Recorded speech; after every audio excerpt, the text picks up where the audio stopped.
the camera's a bit low there. 1 second. There we go. Yeah. Hello and welcome. This is Brandy Rosemith, live from the Forbidden Library, and today we're playing more Higurashi. This is the 7th part of this chapter, and I've been doing 3-hour stints on this bad boy. Good lord, the word count. But we have gotten to the good parts now. The good parts, the creepy parts. We like this. Howdy, Crusader. Welcome. Crusading and howdying in the chat. It's wonderful to see you. Shall we get on with this show? Yeah. Here we go. Hello, Rahel. Welcome. We were going to leave it all to Rika, because Rika was just like, we had that whole talk, which was the metaphor of Keiji being a scared cat. And she was like, well, I'll protect the cat. But she looks a little beat up herself, apparently. So, who's gonna protect Rika if Rika's protecting us? I didn't know what was true about the girl standing before me. My suspicions gave way to fear and nearly began to change into anger. What did she say? I've no idea. It's not giving me the log. Oh well. Was she a savior who would protect me? Or a stranger trying to capture and kill me for the sake of a horrible tradition? Yes, because Keiji's convinced he's going to be sacrificed in a bog because he snuck into the storehouse. I had no idea what was true.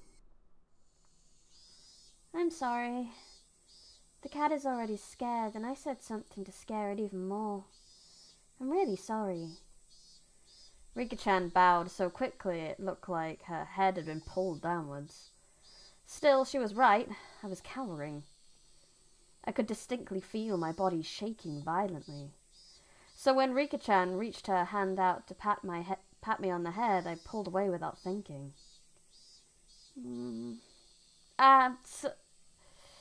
Rika-chan made a very sad face, but I just couldn't bring myself to put out my head for her again. He is very scared. He's even scared of literally the cutest girl on the planet, so... That day, Rika-chan said she wasn't feeling up for club activities, so she suggested we don't bother. There's always been vetoes when someone doesn't feel up to it. Ren and the others seemed really disappointed. The big sister cat is not in the mood. I remember Rika-chan's words and quietly stole a glance at Mion's expression.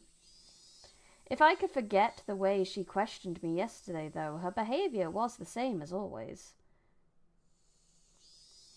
Mion, what you doing?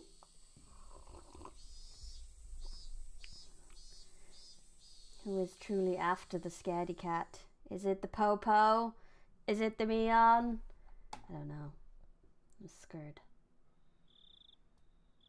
Is anyone after the scaredy cat, or is it just his imagination again? Yes, the chibi returns to Polar Wolf. Welcome. After dinner, without the energy to watch TV, I climbed into the futon in my bedroom and let my head be overtaken by my gloomy thoughts. Pat the chibi, yay! Head pats. This is the thing. I don't think Keiji slept for 2 days straight at this point, so neither has Mion, actually. They both not slept. I told Rika-chan anything and everything. She had seemed trustworthy at the time, but had that really been the right choice? The more I looked back on it, the less I understood what Rika-chan was saying. Not only did she know about Takano and Tomotake's deaths, but she also spoke of them as if she were a concerned party. After all this time, in my futon I began to tremble fiercely. Had I been lured in by Rika-chan's sweet smile and told her things I shouldn't have?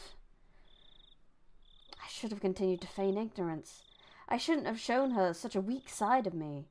My emotions are a mix of regret and fear, and it coloured the darkness of the night with an additional layer of terror. Suddenly a knock. Sound effects. I might have yelped. Oh no, K1 is doubting the cute child. You should never doubt the cute child. She will always be right. We never doubt Rika. Rika is the best. That's how surprised I was. Keiji! I've been calling your name for a while, you dumbass. You have a phone call. It's from Sonozaki-san. It was Dad. I reached out for the cordless phone through my gap in the door. Sonozaki-san, which one? The older sister or the younger? I don't know. Ask yourself. He needs these answers, Dad! I took the receiver and buried myself in my futon again. Hello? Mion? Or is it Shion? It's me, Shion.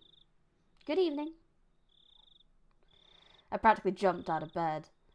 It was Shion, who I hoped so desperately would call me back last night.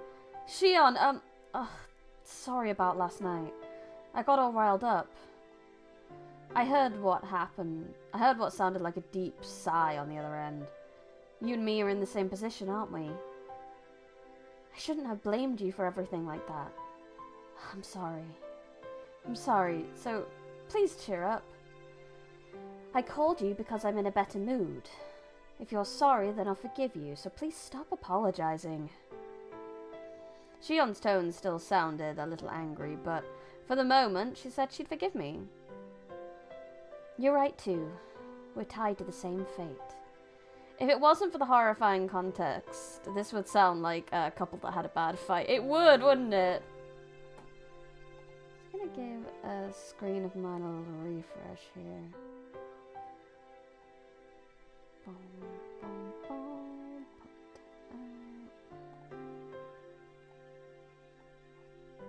There you go.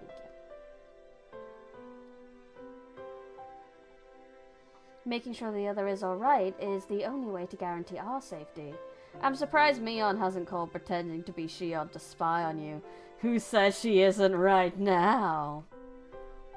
I have the wrong hotkeys up at the moment. 1 second. There we go.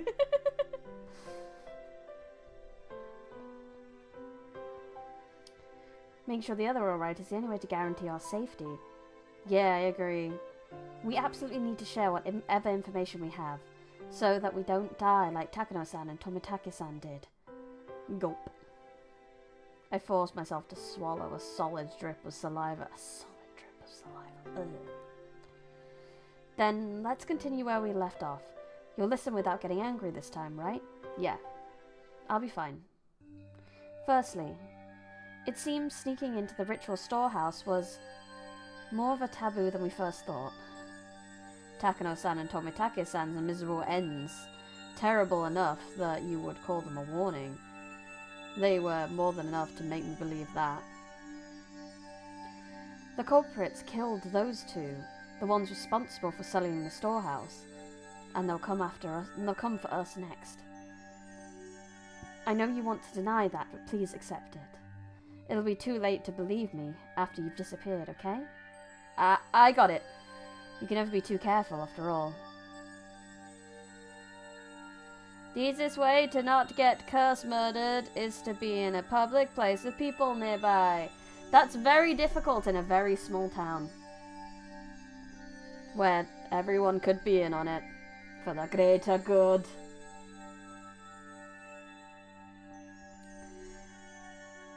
I don't want to accept it either. To think that sneaking a peek at that museum of torture devices deserves a death like that. I don't want to believe it. That's what taboo is. For those who honor it, if one breaks the taboo, no matter how small or innocent their intentions were, they wouldn't be forgiven. Live streams count. Does it though? Because, like, it's easy nowadays, let's face it, it's easy to fake someone's voice. And if you are a VTuber, then someone could come in and murder me, get a voice pack going, and you guys might not be able to tell the difference. If they're a good enough actor.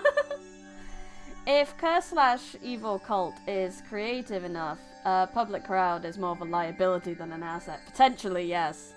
Curses are allergic to scientific evidence. That's true. Let's report anything we've noticed that seems strange. If we connect all the tiny pieces that we have, then maybe we'll just find out who killed them. Or maybe even the truth behind the incidents of the previous years. We could find the key that'll resolve everything. No, we'd know. Oh, would you know? Am I still the same person as 5 minutes ago? We wouldn't have to... we wouldn't... The secret cameras? No! What? That's terrifying. Why would you say that? You're right. You're right about that. All I was doing was waiting in fear, but Shion had already thought that far ahead. Given how trustworthy she felt, I became embarrassed over how passive I was being. I don't know, Briny. I don't think chibi AI sounds delicious for us to be fooled. So you'd be able to do a taste test and find out which... I don't think the AI would have my amazing parrying skills either, to be honest. I'm like that current anime! I parry everything!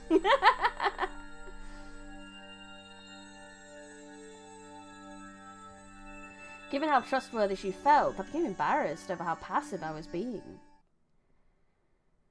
I'll start then, since I suggested it. I feel like somebody has been watching me lately. What? It might be my imagination, but I'll tell you anyway. I think it's just me, but if you feel like you're being watched too, Kei-chan, then maybe it's not just my imagination. Well, don't worry. At the very least, everything's been fine for me, I think. As I spoke with Shion, I thought back on today. I had no grounds to say that everything was fine. I see, then I suppose it was my imagination. But you be careful too, Kei-chan. Be especially careful when you're by yourself in public. Since I'm in Okinomiya, so I won't be alone very often, but you live in Hinamizawa. There'll be a lot of times when you'll be alone. Please be extra careful. You're right. If you get attacked by an evil AI doppelganger, just say that AI, you're finally from the cannibal. You're finally from the cannibal chat after your life. They'll get scared and run. I don't know why, Howdy, but your messages are being doubled for some reason. You're duplicated. Is there two Howdies at once? And they're trying to... Do you have a twin who's trying to say the same thing at the same time? You're right. Yeah, I'll be careful. Also, about my sister. Has she been acting strange lately? Your sister? Oh, Mion, right. What do you mean by acting strangely? Well, yesterday she came to me and asked where I was on the night of Wataganashi. What? She asked me too. The day before yesterday, I think Mion asked me. I see. I told her I wasn't there. What did you say? I did the same thing. I just dodged the question. Both of us gave a quiet sigh of relief. Ever since the night of the festival, my sister's been acting strangely. We can't be too careful, so just be aware, okay? Mion was acting strangely. Aside from her asking me about the night of Wataganashi, she hadn't seemed too out of the ordinary. At least from my point of view. Her twin sister, though, was saying she was acting weird. Maybe it was such a slight change that a stranger like me wouldn't be able to notice. Got it. I'll start being careful. I'll always have Renna with me on my way back from school, so I shouldn't end up alone with Mion very often. Please be careful. If there's anything that's bothering you, you can tell me. Alright. You should tell her about Rika! Okay, then. Is there anything you want to tell me, Kei-chan? Yeah, Kei-chan! Are you going to be honest today? My turn. That's right. Maybe I should report on Oshi-san asking me the same question at the library. Oh, that time you were too slow to escape? What a fucking tease. If you're ever at threat of being double-ganged, just laugh at them, cause we're their problem now. You're their problem now. And escape with the chibi portation. Do Shion and Mion have different voices? Because he could get duped easily if they do. They don't. I voice them slightly differently, but the game has said that they sound the same as well as look the same. So we could be still speaking to Mion for all we know, but Keiji doesn't know, and we're sitting in Keiji's seat.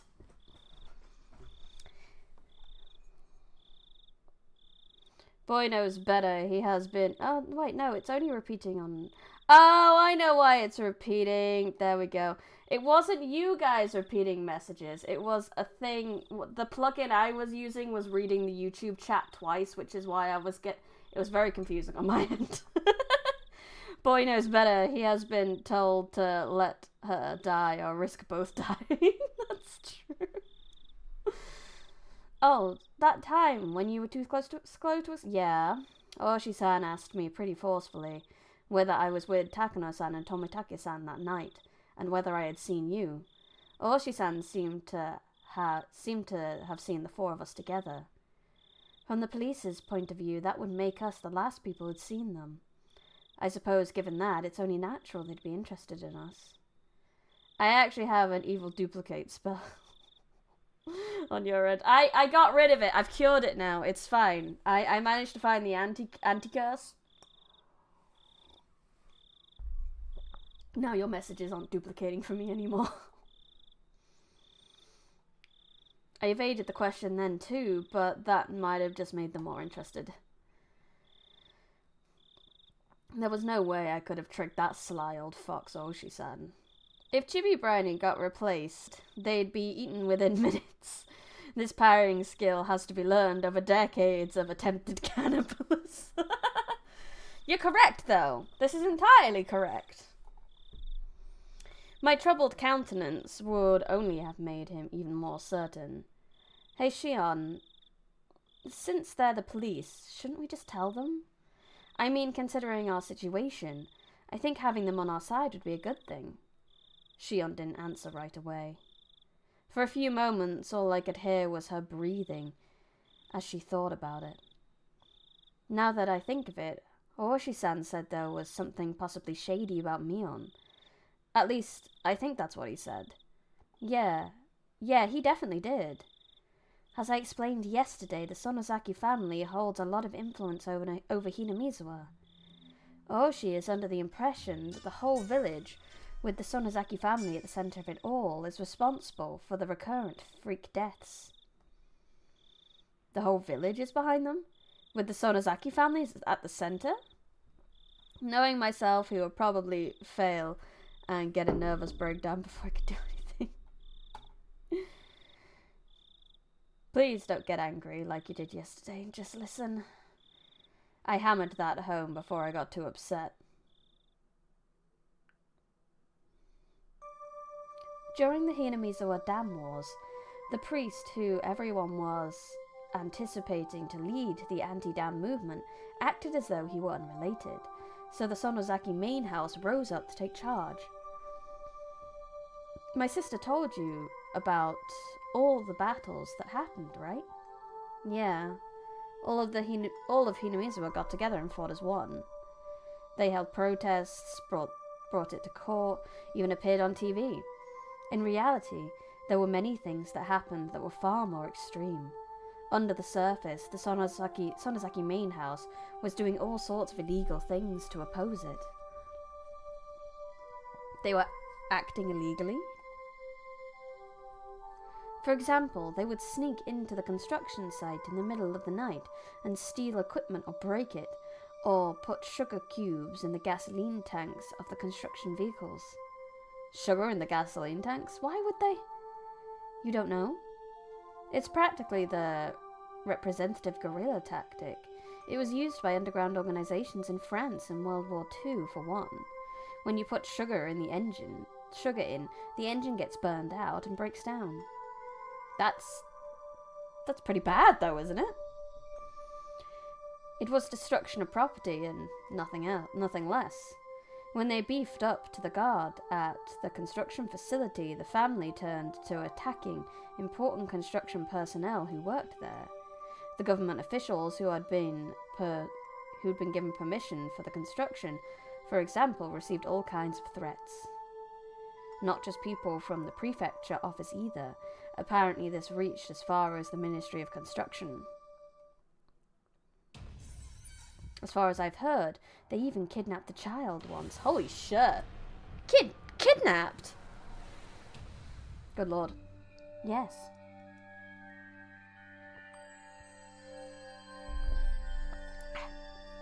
The child of an important person in the Ministry of Construction who was in charge of the Hinamizuwa Dam but got spirited away. Then one day, all of a sudden, he was rescued in the Takatsudo Mountains, which are upstream from Hinamizuwa. Apparently, there were never any criminal accusations, but people whispered that it had been a threat to stop the dam construction from happening. Besides that, there are a lot of stories about so many different threats that I couldn't possibly list them all. That's sort of bad, isn't it? Sort of, oh, bro! A little bit bad. Just a tiny bit bad. Right in the middle of the whole thing, the first incident happened. That's when the dismemberment of the construction manager occurred. People whispered that the Sonozaki family had brought out the principal offender, but, of course, he fled, and they still haven't found him. When she put it that way, the Sonozaki family definitely seems suspicious. Gotta say, that town went through a lot of effort to be left behind and stagnant to the outside expanding world. Outside the curse that place within less than 50 years, it would kinda, maybe, you'll find out. Oshi-san even seems to think that the criminal was erased, so he wouldn't talk. Which is pretty reasonable of him. It's even enough to make me think that the Sonozaki main house is doing some really shady things behind the scenes, even though I'm related to them.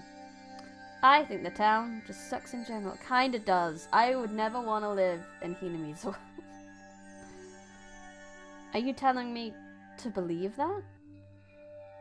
That the Sonozaki main house, where Mion lives, has done all those bad things? You're telling me to believe it? Believe it, in the wonderful words of Naruto.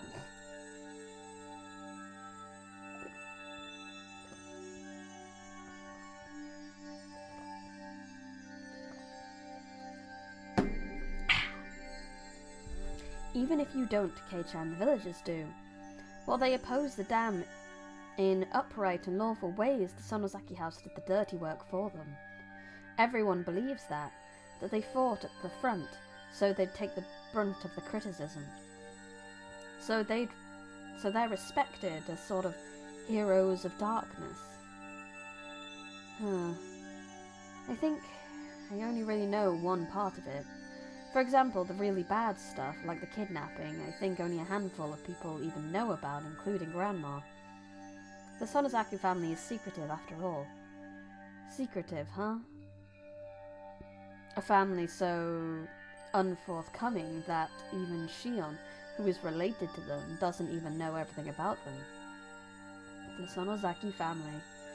Unlike Shion, her older twin Mion was deeply involved with everything, and that was not a fun thought to entertain. Gonna go make tea? I just finished my tea. That was what I was downing just then.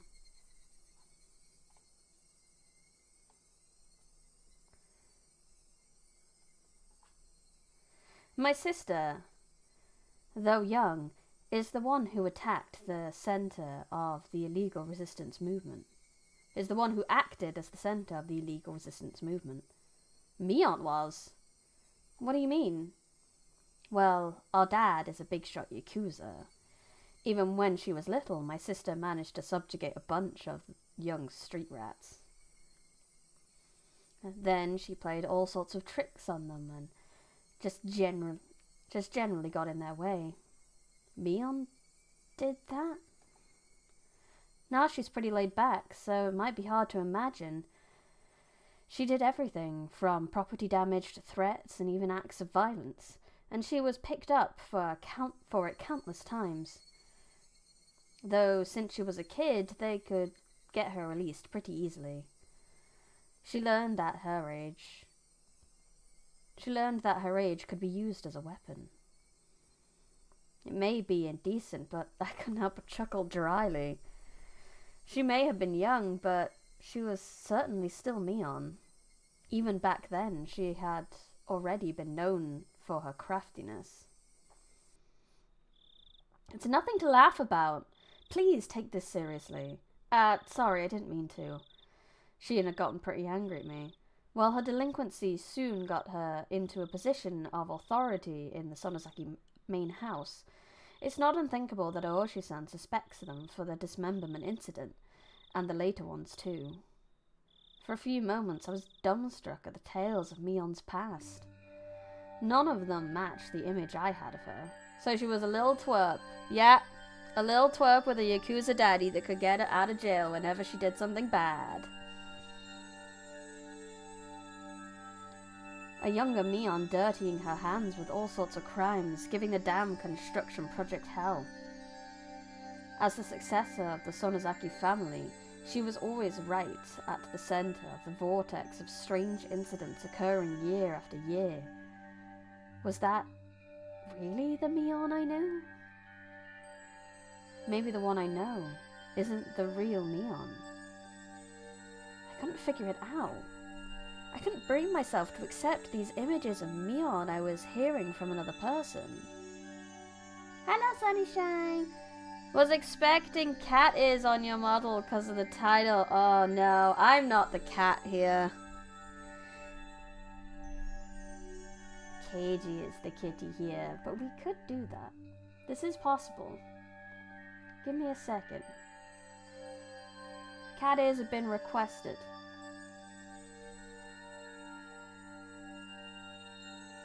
La la la la la la la la la la. Finding my cat ears. La la la la la. La la la la la la la. Not that button.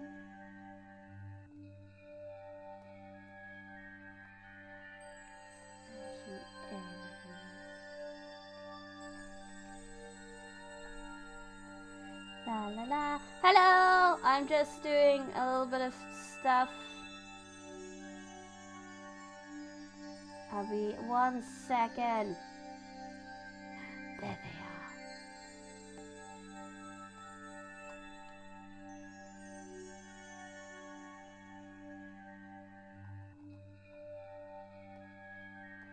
Wait a minute, didn't save. Here, see.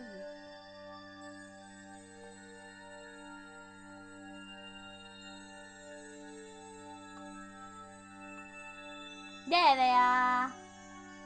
Yay! Let me get back on my ladder. Da da da da! We have cat ears. There we go. Now no one's disappointed. Hello, Jingyu! Hello, Sunnyshine. How far are we into the story? We're pretty far. We're just having a conversation between Shion and Keiji about the strange goings on. If not kitty, then why cute? Always cute. Cat ears or consuming you. You made the right choice. Cat ears protect from eating. You don't eat cats. Meow. Meow. Honey lemon ginger tea. Now complete. And comfy in bed. Oh my god, that's maximum comf. That is a comfy tea as well. Oh my gosh, howdy. I wish I was that comfy right now. Between cat ears or cannibalism, cat ears 10 out of 10. Oh, kitty briny into the figgy pudding. No! You do not put cats in your figgy puddings! Are you a dog person? There's dog ears as well, but we're just doing the kitty ones today.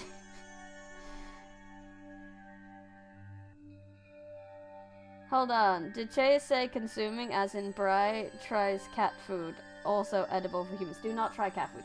It's disgusting. I'm not saying that because I've tasted it, but the smell is enough. Saves me! Yeah, saves me and my shield! Which apparently makes my cat ears disappear, so... Scoof! Scoof! You have a doggo, Julia? Wonderful. Is it Fuzzy Wuzzy? Is it a good boy or girl? And please give it pets on my behalf. How do you know we don't eat cats? Because you shouldn't eat cats. You have 3 dogs, and none of them look cute. They all look like gremlins. You love them so much. Give them pets for me! Tell your dogs I said hi. Alright, time to see if I can break the land speed record. No! No! Drive safely! Normal size phantom. Drive safely! You maniac. Well, back to the main subject. Thanks, Shion. That's a really good segue back into the game. I just wanted you to know that my sister is someone worth being cautious around. Please be careful. As the cat food, I can confirm that cat food is really tasty and no. Lies. Deja vu. It is a bit. Telling normal size phantom not to kill himself is 100% a bit right now. I showed your stream to the dogs. They started barking. The dogs want to consume you, I assume. No! Woof, woof, woof, woof. Woof, woof, woof, woof, woof, woof, woof. Woof, woof, woof, woof. I'm not very good at speaking dog, but I hope that's... No, I am not a consumable. I am just cute.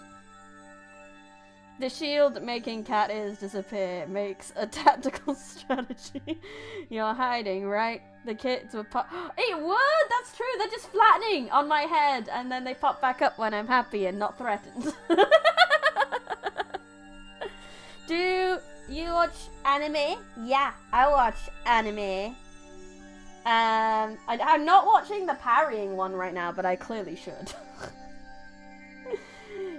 It's okay if Miyoung killed a few people. I support women's wrongs, women's rights, and women's wrongs. Yes! Nah, check on some Eurobeat and drift as fast as possible home. No! Safety first. Mion was a fantastic friend.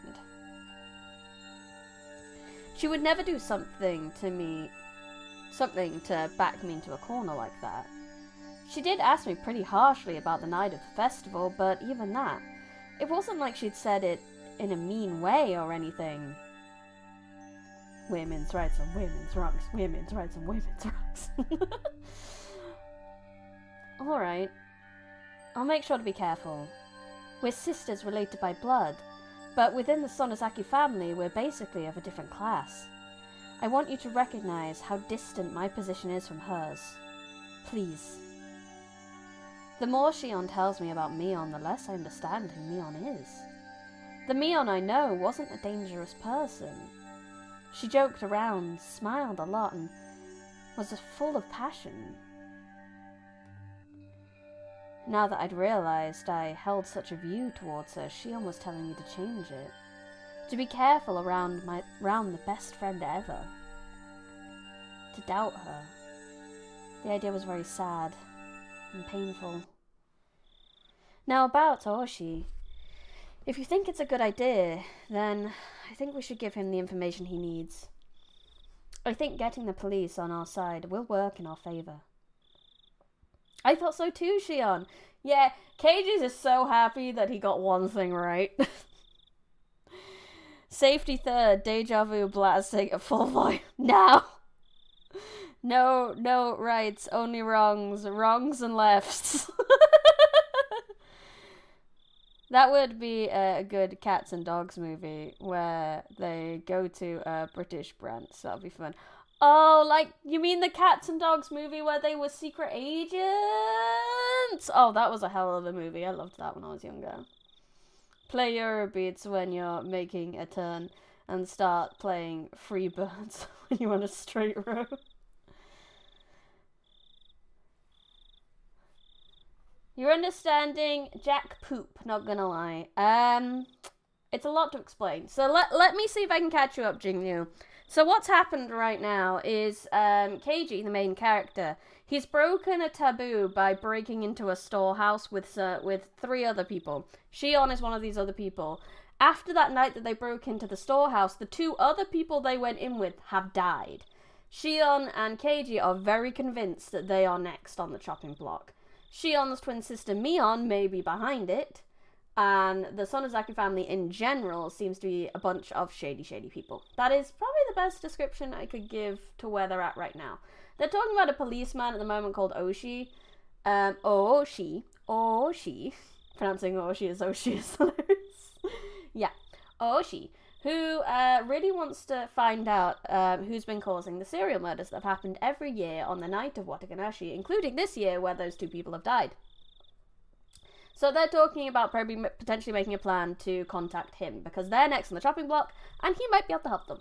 Da-da-da! No worries, like, if you need context to things, you just let me know. I got you.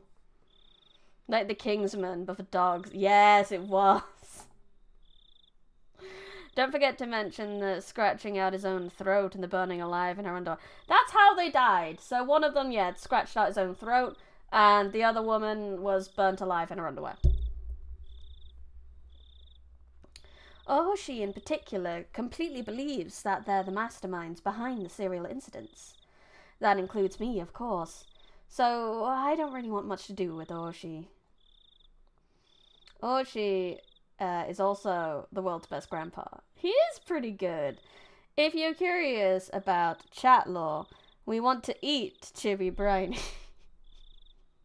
But she keeps parrying us. Yeah, I don't know how this became a thing. It started as kind of like cuteness aggression and spiraled out of control. Now I have to have this shield to protect myself. It makes my ears disappear for some reason. It's because they're flattening, because I'm in danger. There are a few of you that don't want to eat me, and that's lovely. I appreciate that. Everyone who doesn't want to eat me, gold star, you're my favorites. I like Nohan. Supply chibi artillery. Yes, we do have the gun in reserve. That helped last time.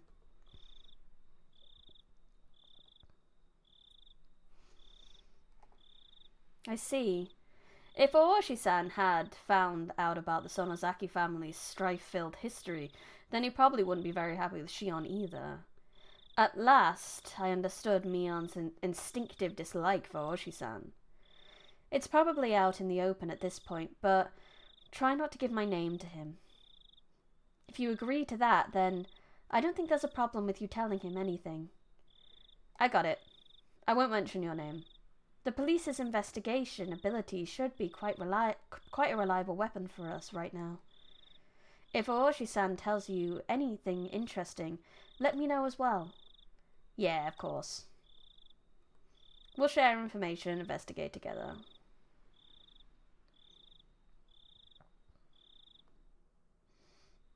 I don't really want to eat you, but that's the principle that counts. That's fair. Basically, peer pressure is what you're saying. We had more guns.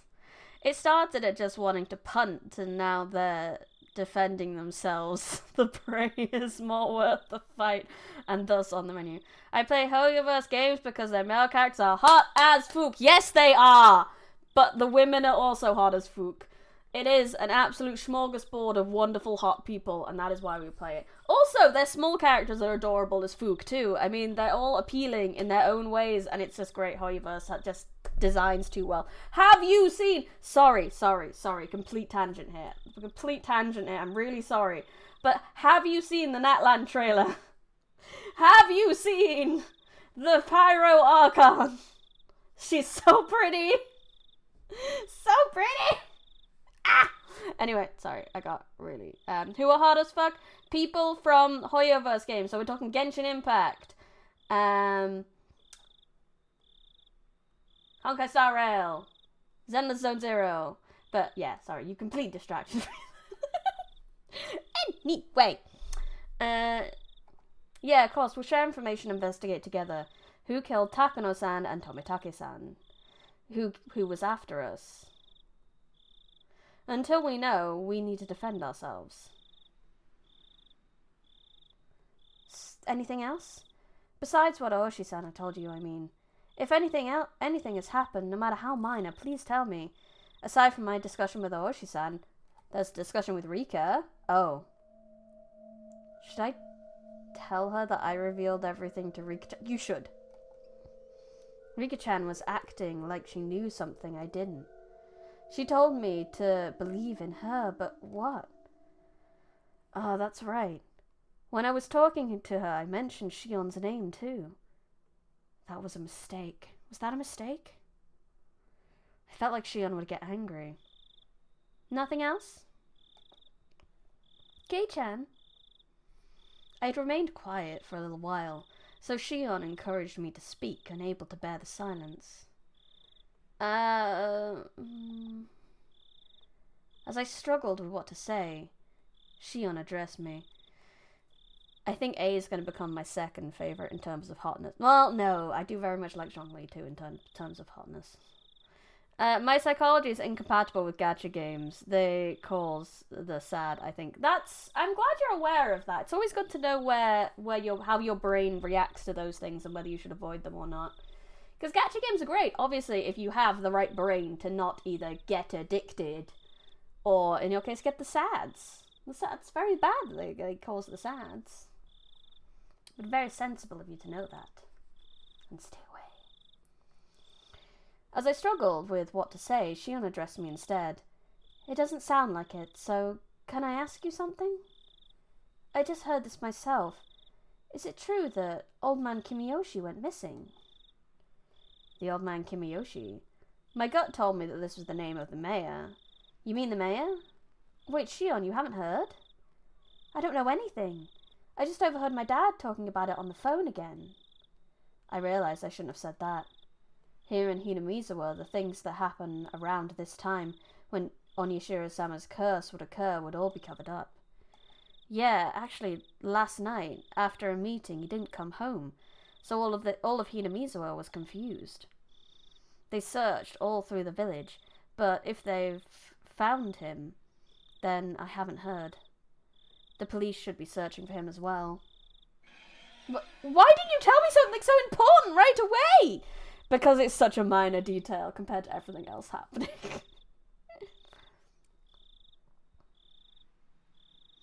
Think you might be too ace for Hoyoverse. Fair. I stopped playing gacha when my completionist brain starts to kick in. Have to prevent myself from bad... Yeah, God, no, you cannot play them if you're a completionist, because your brain will be like, I have to get all the characters. No, you don't. No, you don't. Acquiring Waman in a game only serves as a reminder that I can never acquire Waman IRL. Oh, well, I'm sure you'll find someone at some point. Hoyo players after they are called a simp for the God knows how many times. I will simp happily in my own little world. I don't care. She shouted angrily at me, bringing all of her emotion to bear. Sorry, I thought you already knew. I didn't want to hide it or anything. The receiver was silent. Did Shion get mad again and hang up? Hey Shion, hello? Kei-chan, what should I do? Shion's tiny, confused voice sounded like it belonged to a different person than the one yelling a few seconds ago. What's wrong? Tell me. We're not keeping secrets from each other, right? KG! Who hasn't mentioned his conversation with Rika. Shion hesitated for a long while, but then she confessed. I'm sorry. I didn't mean to hide it. It was just that, well, the conversation got turned around and... We're on the same side, right? I won't get mad, so just tell me, honestly. I'm no Firefly. I'm no simp Firefly needed a hug, that's all. Yes she does! I will be optimistic for you. I will root for you in your quest for woman. Shion still hesitated a few moments. Then, in a resigned voice, she continued, Old Man Kimiyoshi, I told him everything. Shion seemed to think I would yell at her right after she said that, so I heard her catch her breath. Contrary to what she thought, I was a little relieved. Shion had done the same thing I had when I confessed everything to Rika-chan. So, in as gentle a voice as I could, so as to not set her off, I responded, "Old man Kimiyoshi, he's someone you feel comfortable confiding to, Shion." "Yeah. He would. When I was little, he was really nice to me." Shion felt the same pain as the rest of us from the mayor's disappearance. She had a different kind of strength from Mion. As she continued, her voice sounded truly saddened and pained. "All I did was play tricks on him.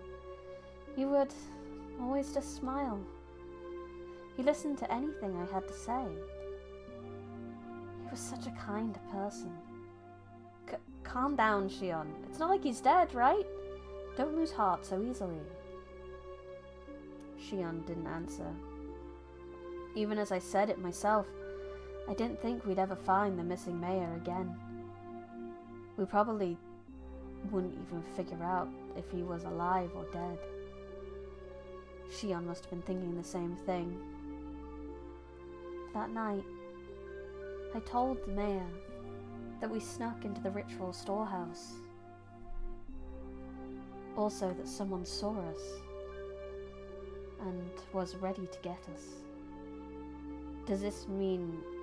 Does the mayor know how absurdly Takano-san and Tomotake died? Yes. He knew about it. I told him that they died by Onishiro-sama's curse and I could be made a sacrifice to calm his anger. I just said it straight out. Right. What then? Old man Kimiyoshi didn't get angry. He smiled and told me if I was properly sorry about it, then there'd be no way I'd be demoned away.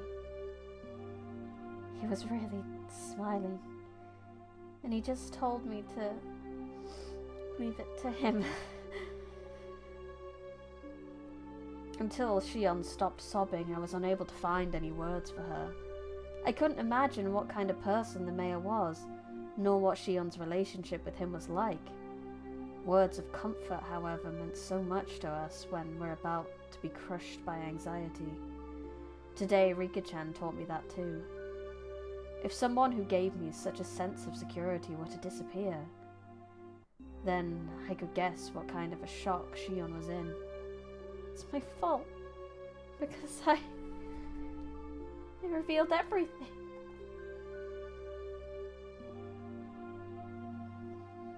Stop it, Shion. It's not your fault. No! It is my fault!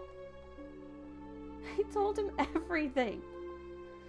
I told old man Kimiyoshi found out about everything. So, he has to have been killed. You have to go, Jimmy. Thank you for coming. Goodbye. It was right after I told him, after all. He disappeared the same night I confessed.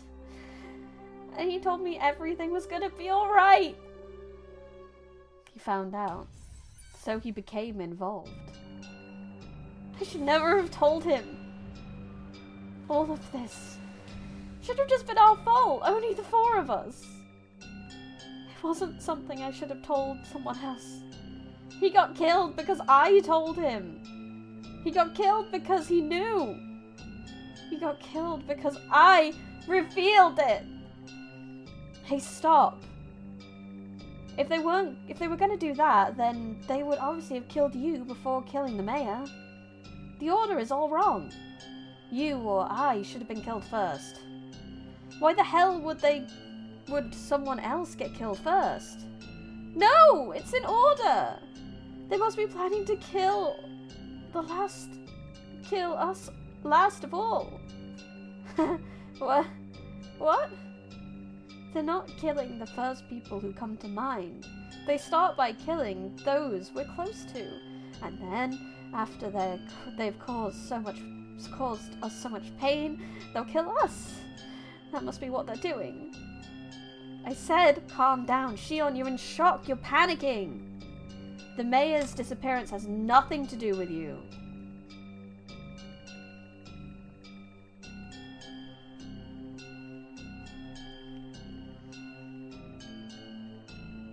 It's unconnected. It's not related to Takano-san and Tomitaki-san dying at all either.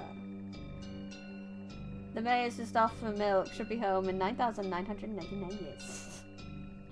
The mayor's path to getting milk just happened to detour into the afterlife. I checked, and Higurashi is available as a card game called Rebirth. If you want to try it, I will definitely check it out. Very interesting. My words came out as a scream, as if I was shouting them myself. No! It's connected! It just has to be!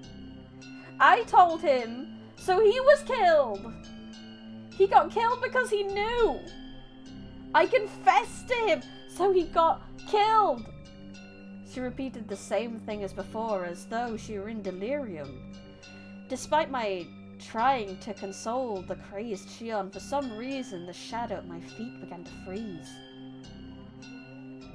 From that shadow a cold arm reached out. A cold it seemed like it would freeze even my heart just by touching me, and grabbed my ankle. The heat generated by my body, the arm was absorbing it. It was a horrible chill. Freezing cold, numbing frigid. It was an inviolable chill of fear. Though I sympathized with Shion, I had been naive in thinking it was something only she had to worry about.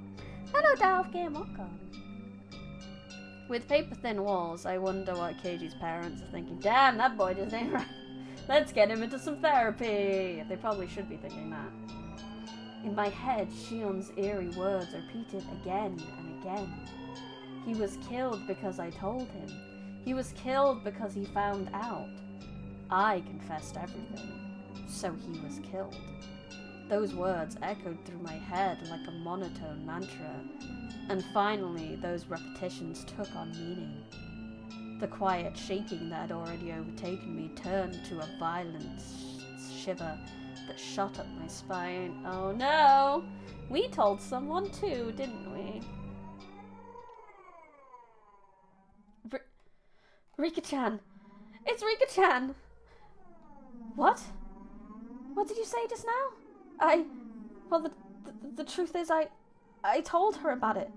I told Rika-chan today! Rika-chan? You must mean Rika-chama. The one from Furude Shrine? Yeah, Rika-chan! I felt so scared and uneasy that I did it. I told Rika-chan. What did she say? She said to leave it all to her! The cat is worrying too much. I'll do something about it for sure. That's what Rika-chan said. And then she smiled. She smiled just like the missing mayor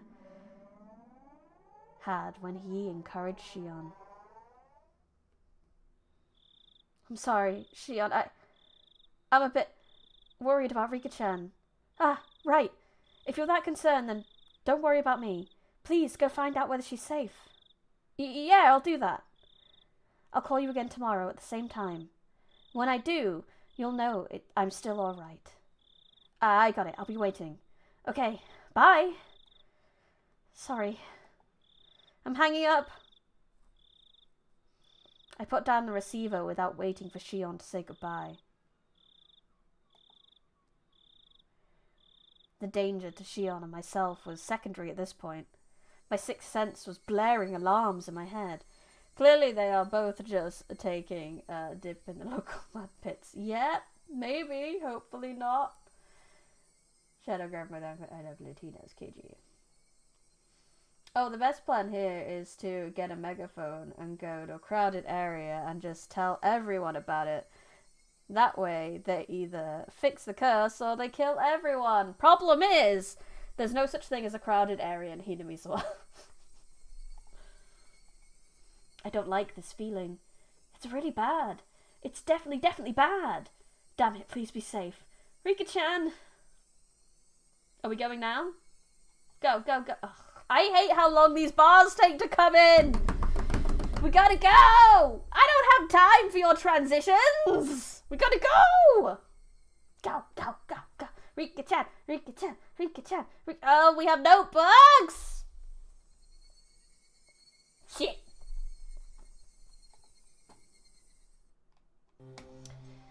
Right, next scrapbook page.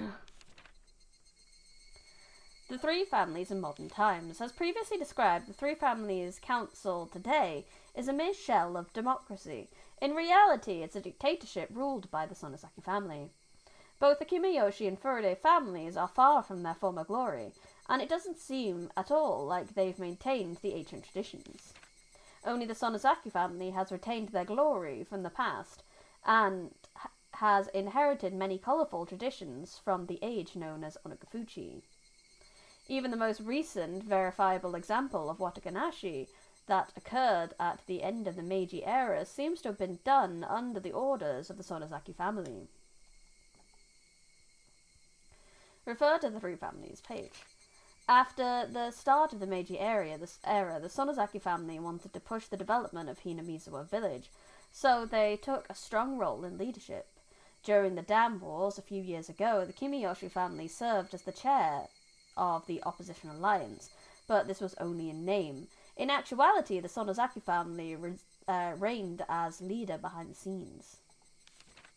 People whispered that perhaps the Kimayoshi family dictated acts of opposition that could be publicized, and the Sonozaki family enacted those which could be not.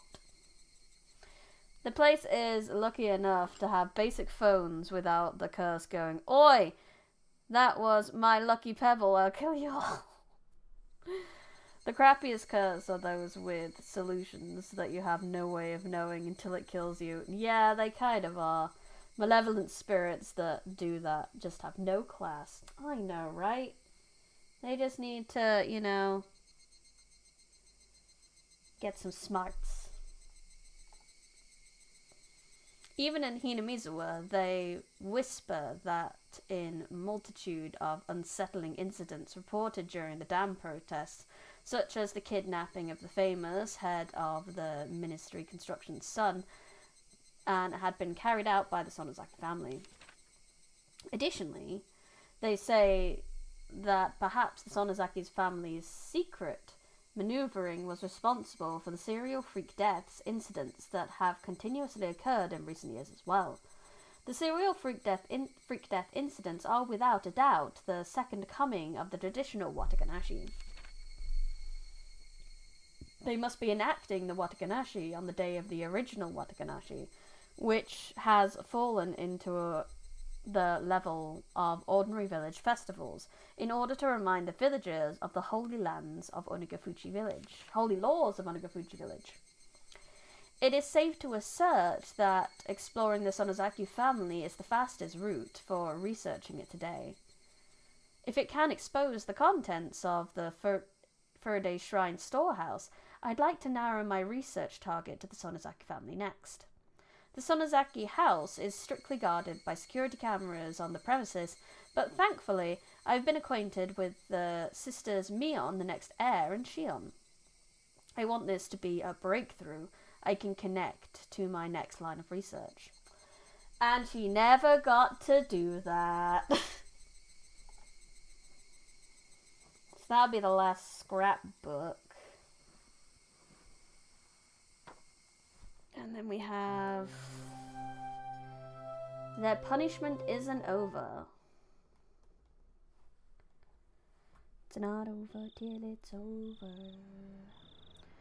No, don't worry about it. You see, when you order the Odin here, for some reason it ends up on the annual invoice of our gas contracts. So don't be shy, have another drink. The man, red-faced, waved his hands to say that he'd had enough, and disappeared into the brilliant neon lights in front of the station. Kuma-chan! You should be taking notes. The most modest people are the ones who live the longest. I get upholding traditions, but everyone there now has zero right to complain about energy bill when they had the chance for a dam giving super cheap power. When they had the chance to have their whole town just destroyed. I mean, no one uses energy bills for houses that don't exist.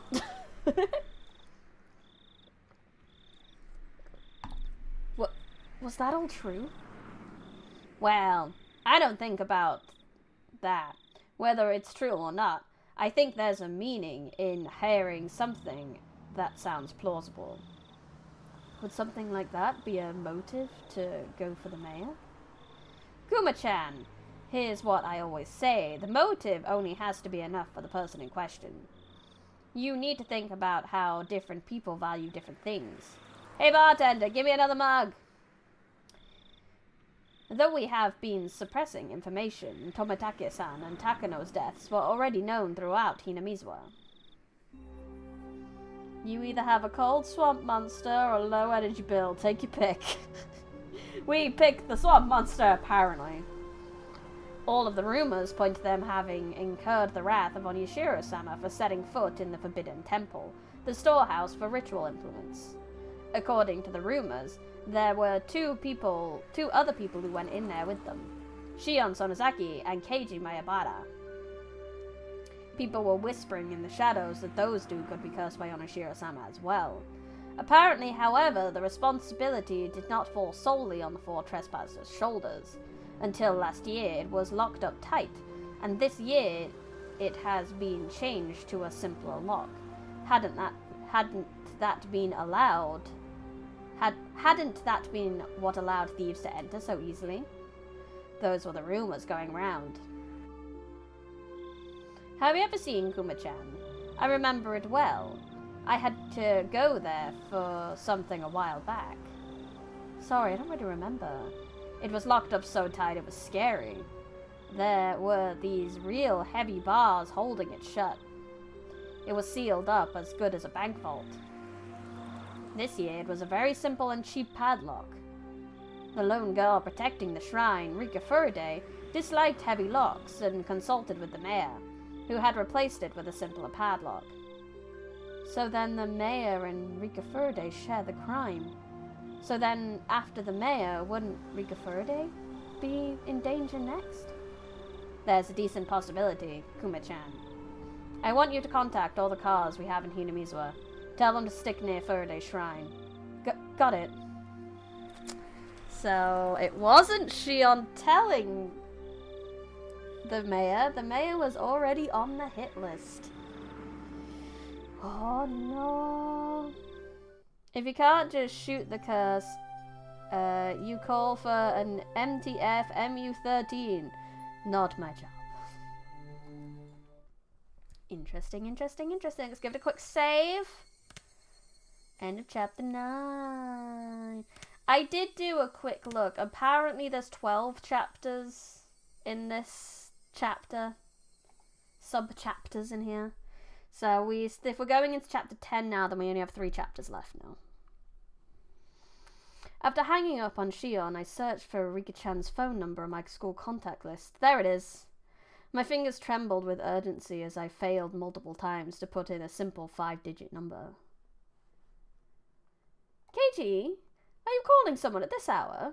It's late, and it's being rude to the other person. That doesn't matter right now. I shouted angrily at my mother, listening to the dial tone. Pick up, come on, pick up.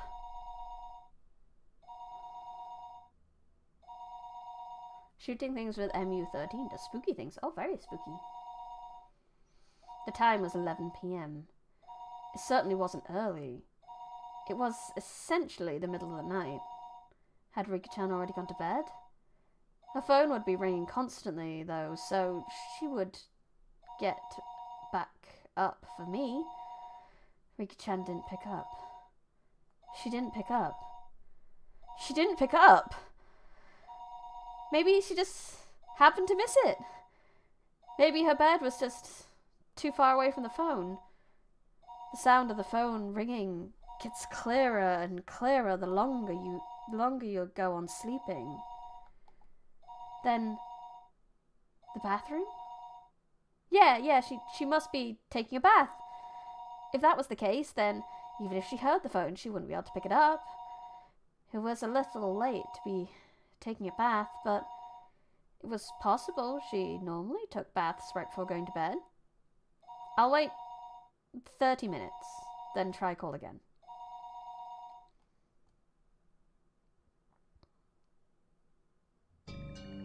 Even as I was thinking that, I called her house over and over again. I kept calling over and over again and again. I kept calling her, but she didn't pick up. Even once. I think I kept trying for about 30 minutes, yet she wasn't picking up. Were my phone calls so persistent that she had gotten scared of picking up the receiver? No, that couldn't possibly be it.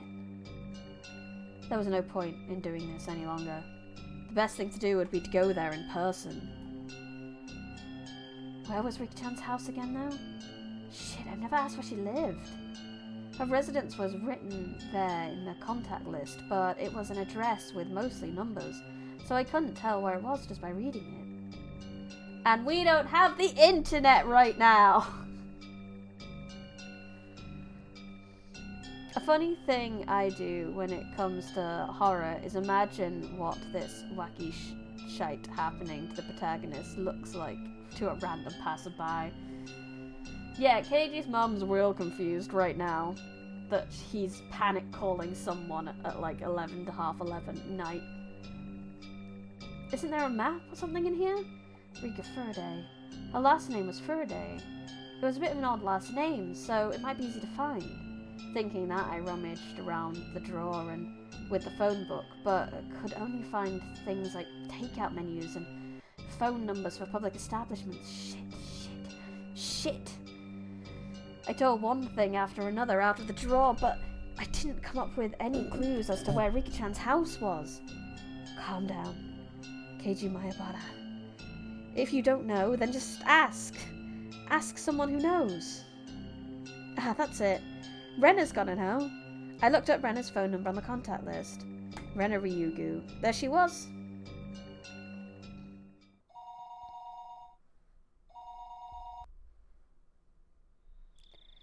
Hello, this is Ryugu. The voice was of a grumpy-sounding man. It must have been Rena's father. I'm calling in the middle of the night. I need to be polite. I'm sorry for calling so late at night. This is Mayabara.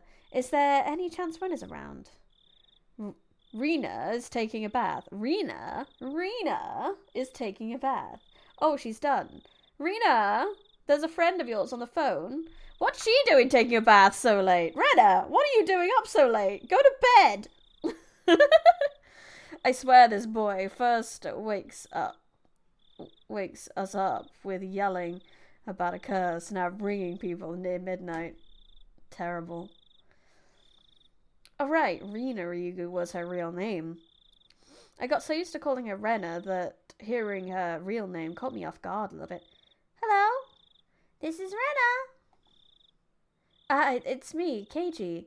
Sorry for calling so late. Huh? Keiji-kun? What do you need at a time like this? Like this? Well, actually, I wanted to know where Rika-chan's house is. Rena seemed a little appalled that I called her for something like this at this hour. However, she spoke her next words seriously, as if she'd caught on how urgent my need was. Okay. Sure. You know the assembly hall on the grounds of Furaday Shrine? There's a 2-story shack used for storage behind it. That's where she lives. Midnight baths are very refreshing. I would not know. The closest I've gotten to like a midnight bath is when I was traveling and we got to the hotel really late. The bath was really big and I just wanted to use it. And then we ordered room service and I had cheese, fruit and crackers in the bath and it was great. Was Rena the, oh, I want to take her home one? Yes, she is. Rena is the both emotionally stupid and emotionally immature one, and we love her. I couldn't immediately visualize the place, but as long as I knew she lived on the shrine grounds, I just have to take a look around. Got it. Thanks. Sorry again for calling so late. Apologize to your dad for me, would you? Okay, but Keiji-kun, why did you want to know where Rika-chan lives? Rena was in an unusually sharp way, halting me before I could hang up the phone. I hesitated a moment about whether to tell her.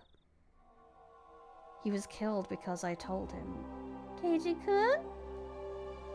If you're still listening, could you answer me? Why are you asking where Rika-chan lives at a time like this? Rena affected her usual tone, but beneath her words lay a certain tension, like she'd intuitively sensed something was going on. What will you do, Keiji? If it's Rena, I can't tell her. He was killed because he found out. I revealed everything, so he was killed. Keiji-kun, Rena's being serious. Please answer me. Rena asked me once again, in a tone so forceful I couldn't imagine her using it normally. Yes, gotta save the other chibi girl. We don't want to eat her, she's too soft. I can't say anything. Most showers at like 3 in the morning. God damn. I agree with the sentiment. If cute, abduct, then cuddles at home. No! Rena was Rika-chan's friend too. She had the right to be concerned about Rika-chan disappearing. If I told Rena, then, even if only for a moment, I could drive away the horrifying fears. Rena, well, I can't say exactly why, but... Yeah? Rena's tone was seriousness itself. Just from that tone, I could feel her saying, no matter what you say, Keiji-kun, I'll believe you. That subtle sense of security gave me the courage to reveal the truth. I have a feeling that Rika-chan is in danger. You mean like a premonition?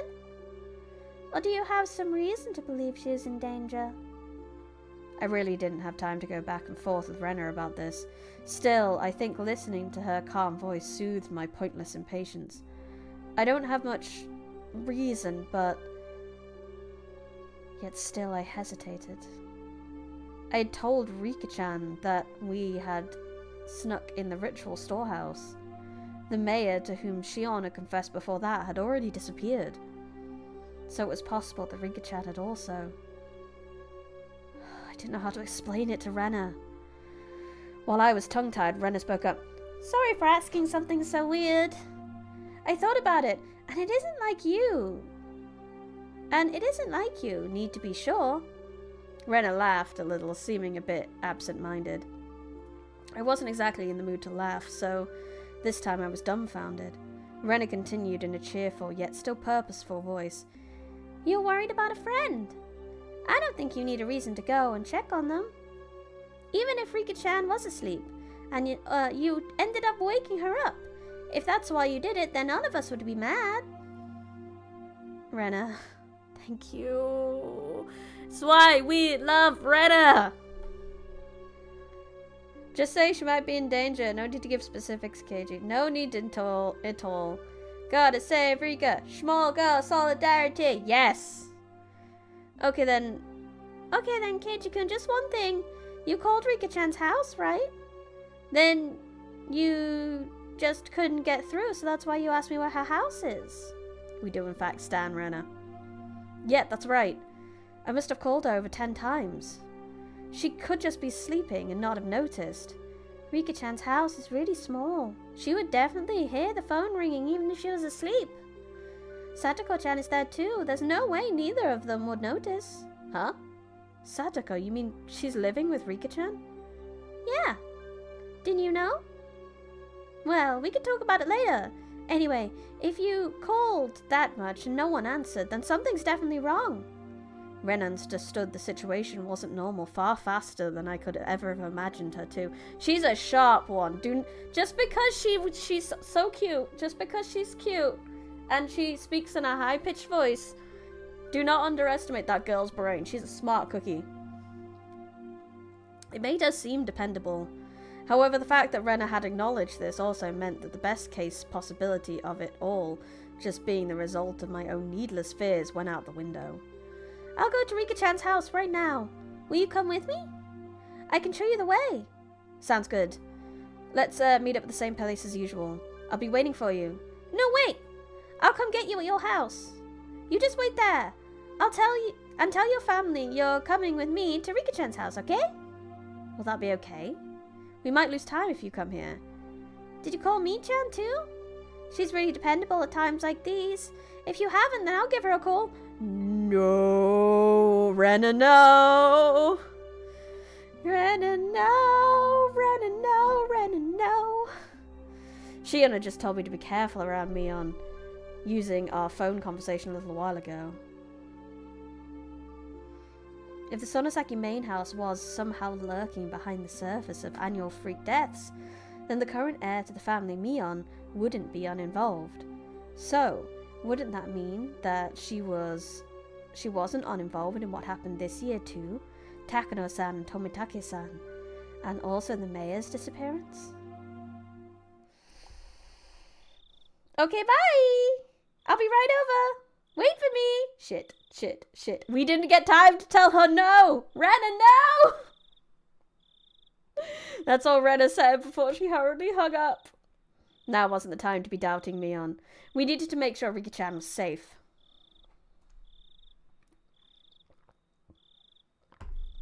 I got changed and grabbed the keys to my bike.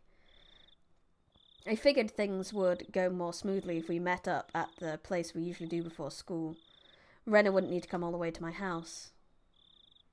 My parents would probably object if I told them I was leaving, so I creeped out without a word. Night was usually warm, but disagreeably humid. She said that Rika-chan and Satoko-chan lived together, right? Then it wasn't only Rika-chan. Satoko-chan wasn't there either. Realizing what them living together really meant caused my thoughts to immediately take a turn for the worst. That can't be. She's got nothing to do with any of this. Even if there were a reason for Rika-chan to disappear, there shouldn't be one for Satoko.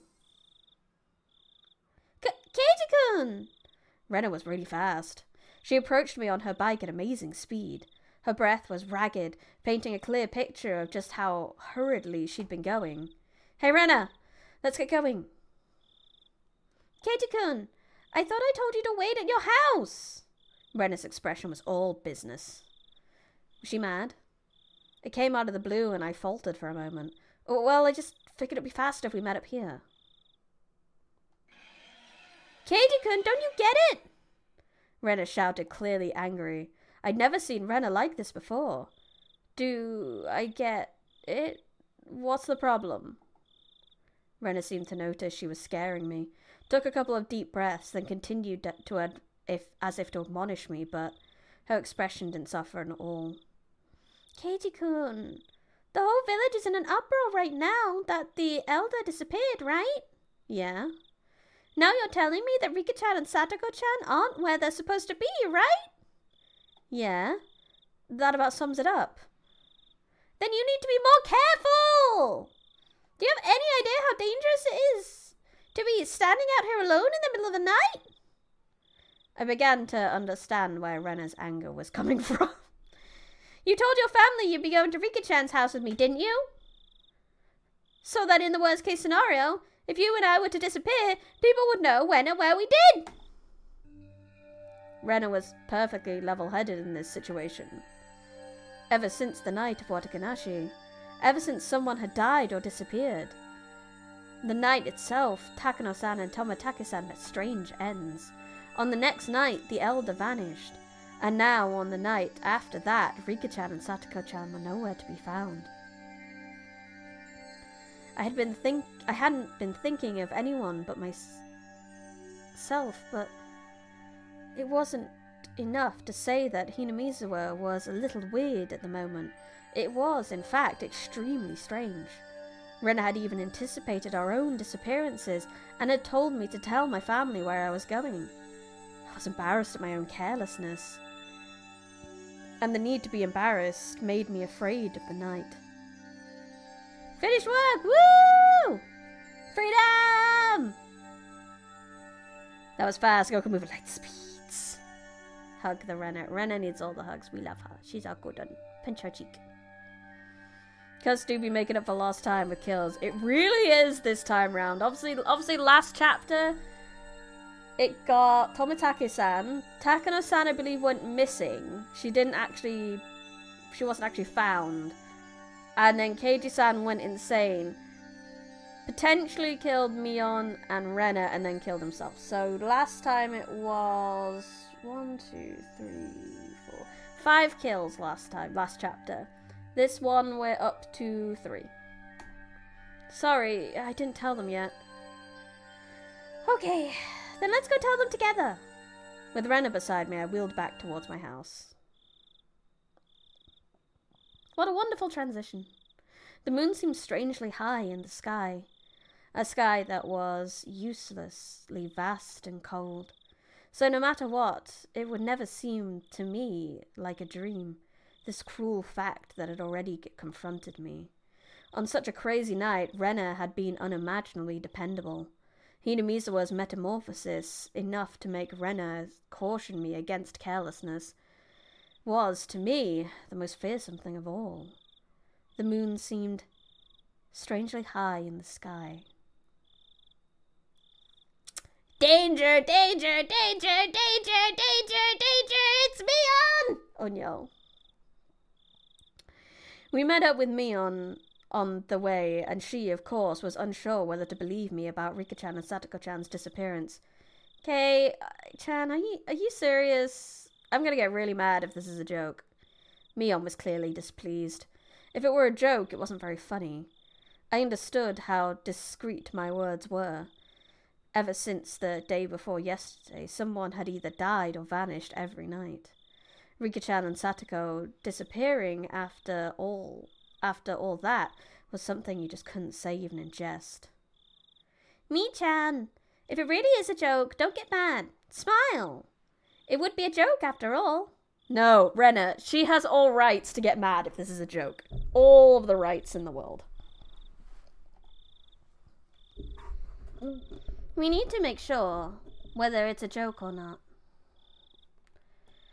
You're right. Sorry for getting upset.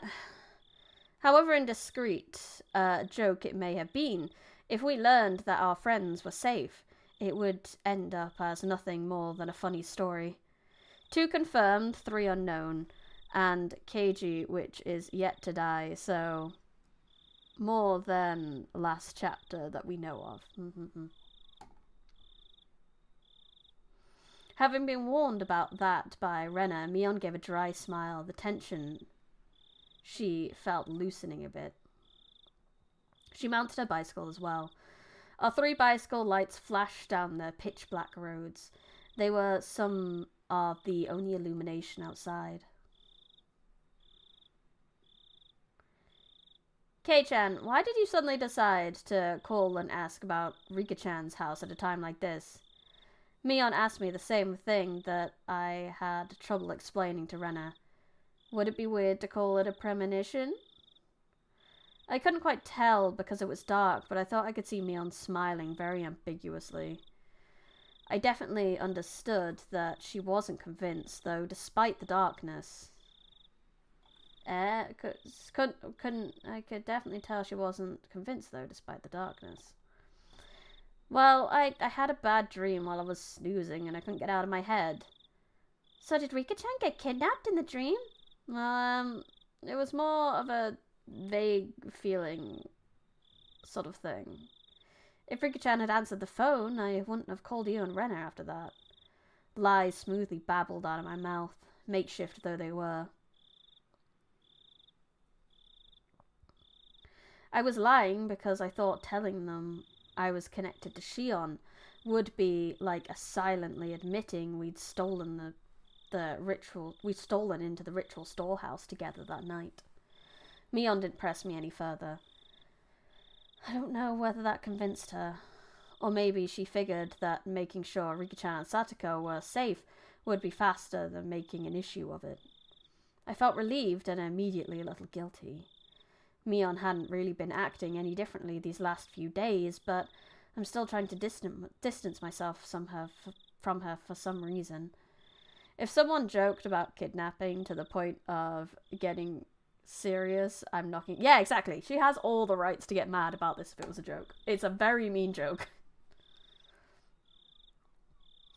It was only because of what I heard from Shiono and Ooshi-san that she was the successor of some kind of super extravagant fat gang family. No. I was just trying to force myself to forget.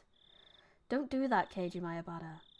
Wasn't it Mion who was the first to ask you about the night of Wataganashi?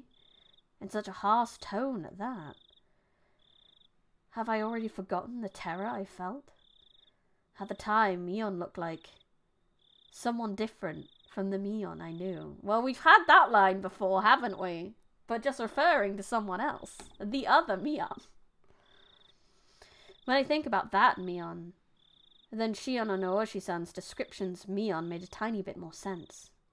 That's it, isn't it? If it wasn't for how she acted that day, then I wouldn't be feeling this way towards her now. What on earth was going on with her back then? I was conveniently thinking only of everything she had done after that, while disregarding the very first thing, the thing I should be looking at the most, wasn't I? Mion was pedaling her bicycle in front of me, her long hair fluttering in the wind. No matter how long I looked at her back, it never gave me answers to any of my questions. We went all the way to the stone steps leading up to the shrine grounds. Of course, we weren't going to want to haul our bikes up there, so we parked them beside the staircase instead. So this is Furude Shrine. Everyone comes and goes as they please, so as if it were a park, but this place is actually a grand estate owned by the Furude family. So the entire shrine is private property. It really makes you feel the passage of time. 10 or 20 years ago, it would have looked the exact same. Then, wouldn't that mean the Furude family is really old? With a history going back for generations? Yeah, they're gone. That's odd. Rena said something clearly quite disturbing, so I ran over to her.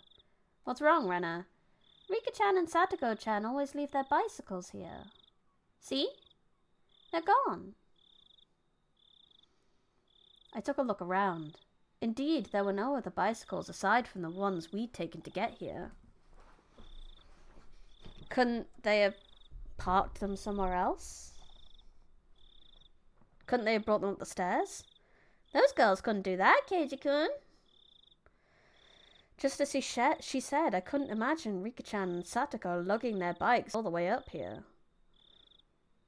We hadn't yet knocked on Rika-chan's door, but reality was already sparking some ideas that weren't what you would call good.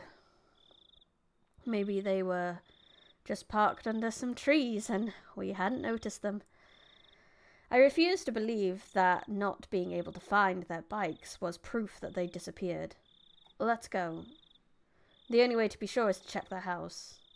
We all nodded and dashed up the stone steps.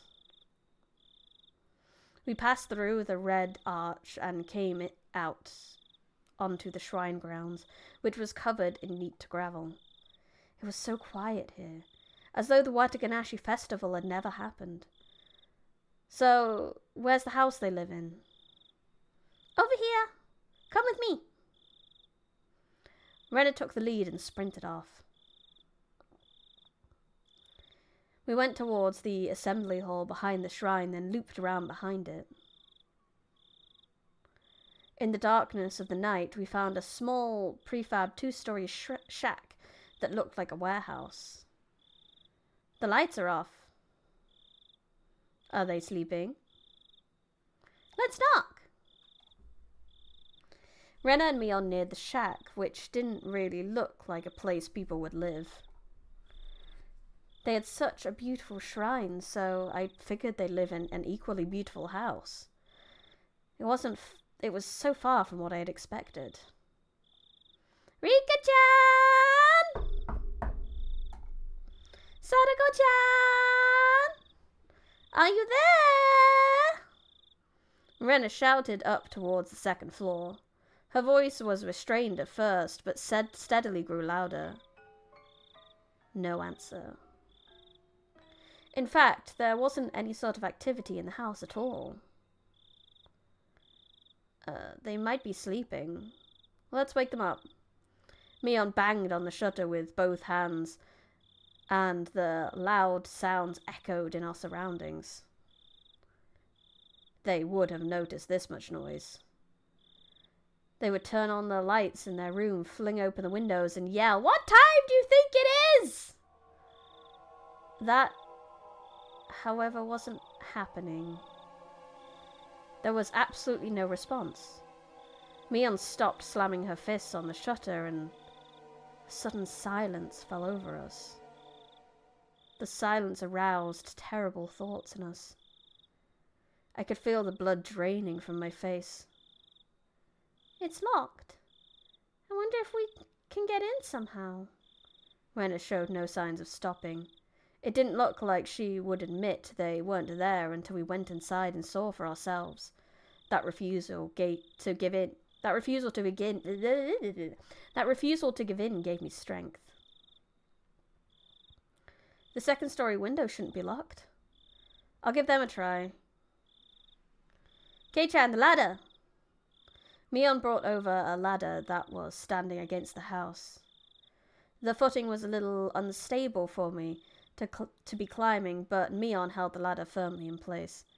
And this is where Mion just throws the ladder.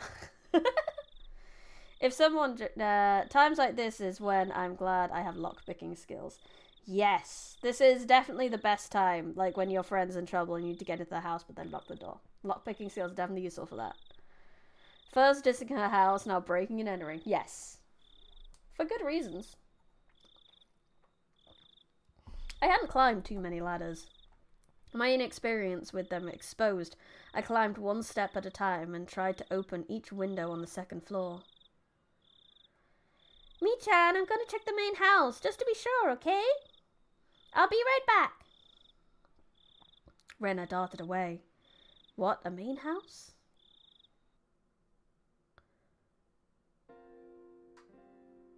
It's the Faraday family's actual house. After her parents passed away, I think it's been left like that. Oh, right. Rika-chan's parents, they passed away, huh? At that point, I recalled something else. Wasn't Satoko living here too? Satoko's also an orphan. Her parents fell from a cliff because of Onyashiro-sama's curse. Then her older brother, Satoshi-kun, he disappeared. Satoshi? I've heard that name before. I remembered. He was the one who disappeared last year because of the curse. Ever since then, Satoko and Rika-chan have been living in this shack. Neither of them has any family, but at least they're together. They help each other out. Rena said main house, didn't she? Wouldn't it be easy to live there? The curtains were drawn, so I couldn't get a good look inside, but two young girls living together seemed like a pretty tough life. Don't split the party, fool! The party has been split! The party has been split! I think she tried that at first. She said it was hard, though, because it reminded her of her parents. I had no idea. I feel really bad for them. They were normally so cheerful at school that I never even realized an atom of this. Rika-chan and Satoko-chan, they have it hard, huh? She's cursed. Huh? Suddenly Mion said something in a low voice that it sounded like she was really cursing someone. I didn't let it slide. I turned around on the ladder to face her and ask her again. Mion, what did you just say? I said she's cursed. Mion, still holding the ladder, brought her head up to look me in the eyes. As soon as our eyes met, an absolute zero jolt of electricity surged through my body. Ah, that's awful! Mion's eyes clouded over, and within them boiled and bubbled a stew of chaos. They whirled around and around like a raging sea, and bubbles floated to the surface.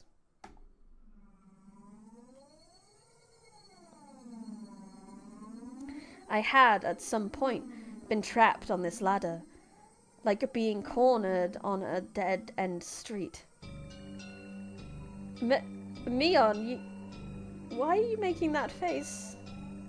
I intended to follow up with "you're going too far" with this joke, and giving her a false smile. However, on such an even footing as I was, the only thing that came out of my mouth was a hoarse groan, as I desperately struggled not to let nausea overwhelm me. Satoko Hojo. She's been cursed by Onishiro-sama. Mion answers, with a response to something I never asked, as if replying to someone else's question. The only people who fell from the park observation platform were her parents. Only her parents, who treated her like dirt, died that day. She was the one to survive. Then she was sent to live with her aunt, who treated her cruelly. And the aunt was killed on the night of Wataganashi by some deviant, who beat her to death so violently. Her brains were everywhere, and her head an entirely different shape by the end of it. Then Satoshi-kun, who always protected her, he suddenly disappeared on her birthday. Someone made him disappear, even though he wasn't abusing her. The police judged him to have run away from home, but Satoshi-kun wasn't the kind of person who would do that. He was always earnest. He would never ask for anyone's help. He would always drag himself through everything with hard work alone. He worked so hard he nearly ground his bones into dust, all for his one and only little sister, and yet someone made him disappear. She was the only thing he lived for, and yet someone made him disappear. Poor Satoshi-kun. He was never rewarded, that Satoshi-kun. How ungrateful that child is. She is cursed. All who get near her suffer the same fate. The curse kills them, or the curse makes them disappear. She cannot have any relief. She cannot have any relief. It's probably Satoko's fault that Rika-chan disappeared too. It has to be. It has to be. It has to be. It has to be. It has to be. It has to be. It has to be. It has to be. It has to be. It has to be. It has to be. Mion was mumbling words over and over that were no longer coherent. Her shoulders were trembling so hard that I could feel it through the ladder. I almost lost my footing, which made me realize just how far away the ground really was. Calm down, Mion! I don't know what you're talking about. I wasn't sure if she even heard me. Mion rocked back and forth, and that rocking when trembling was becoming even more violent. Help me! The ladder, it's falling! Help me! Help! Just then I heard a sound of many people running towards us. Oh, hey! Over here! Help! I very nearly said, help me outright. 4 or 5 adults, led by Rena, ran over here with flashlights. Keiji-kun! Mi-chan! Sorry it took so long! I borrowed the key! Drop kicker Keiji. Keiji couldn't drop kicker. He was on a ladder clinging for his life. Wasn't that a phase in the last chapter before the funny axe stuff? Maybe. Maybe everyone gets a very similar weird stare at points. Who knows? If a friend suddenly had a demon-possessed eyes, I'm drop-kicking them. Yes, that was very difficult from Katie's position. Forget drop-kicking. I'm using the ladder like Jackie Chan in Police Story 4. Unfortunately, Katie's a coward. We have established this. Rena coming in clutch as always. She is the hero of the story. Always will be. Always is. Hello, Minnie, and not bite-sized brainy. Yes, I would be at least multiple bites. Hello, Jabba Hop. Welcome. Oh, nice one. Seems all the windows and doors are perfectly sealed.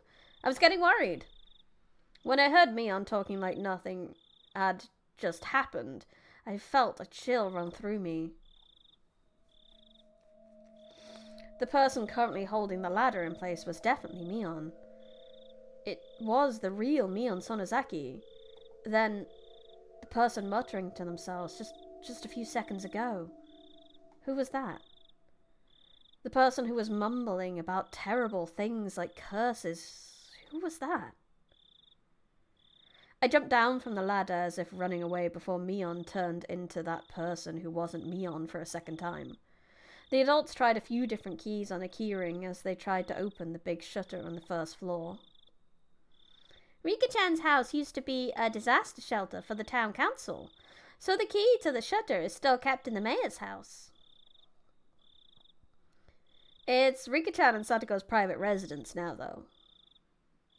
Well, this is on Rika-chan's property anyway. Nobody complains about it. Mion gave me a smile that said that. I, however, could only return her gaze with an aghast expression. Mion was acting all too normal now, but that only contrasted all the more sharply with her earlier non-Mion-like creepiness. Bam! Bam! Clatter, clatter, clatter, clatter, clatter, clatter, bang! The shutter opened for the first time in a very long while. Rena located the light switch and wasted no time going inside. I followed her in. Rika-chan! Satoko-chan! If you're here, say something! We climbed the narrow staircase. It had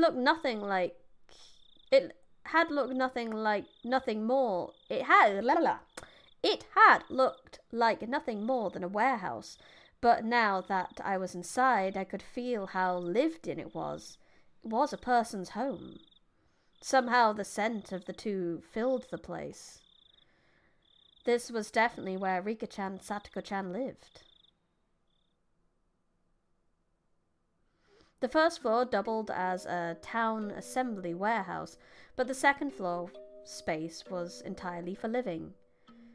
Just like a one-room apartment, past the kitchen was the living room, taking up about 150 square feet. Dressers, cupboards, and the like were packed into the space, and in the corner there was a huge pile of clothes that appeared to have been taken from drying outside. In the center of the living room was a fold-up table, and on it were the small containers for things like soy sauce and salad dressings. The scent of a frugal lifestyle drifted from it. He could have jumped down from a second-story height. Not that high. Yes, but he was in fact a coward. It was strange that they weren't here in the middle of the night like this. Adults climbing the stairs one at a time began to make a fuss and talk amongst themselves. So, not here? Yeah, they're not here. This is definitely weird. The village had just been thrown into chaos yesterday because of the mayor's disappearance. Then today, even Rika-chan and Satoko had... Were they out playing somewhere together? That can't be. Their bicycles aren't here, though. Where would they have gone so late at night? Have they just not come back yet? Where did they go? The adults put forth various possibilities and the house immediately devolved into a state of confusion. I don't think he wanted to be anywhere near Mion at that time. I know I wouldn't. Keiji isn't a shonen anime protagonist. He definitely is not. He is a horror protagonist.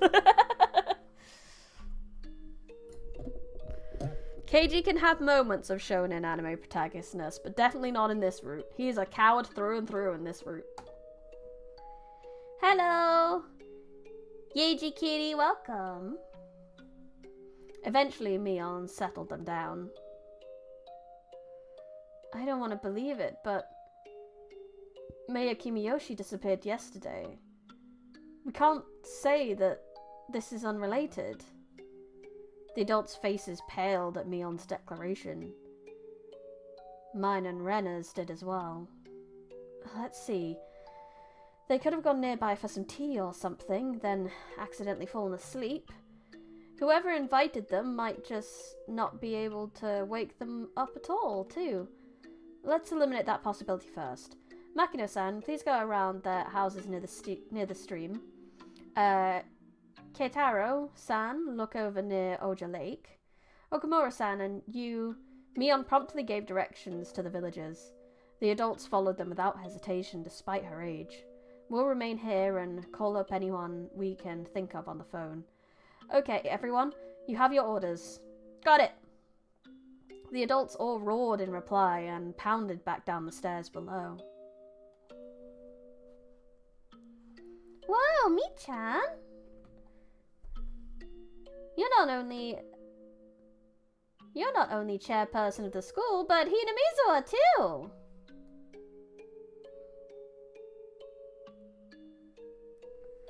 No time for jokes. Hey, step aside. This old man's using the phone. Mion grinned proudly, took the receiver and got started.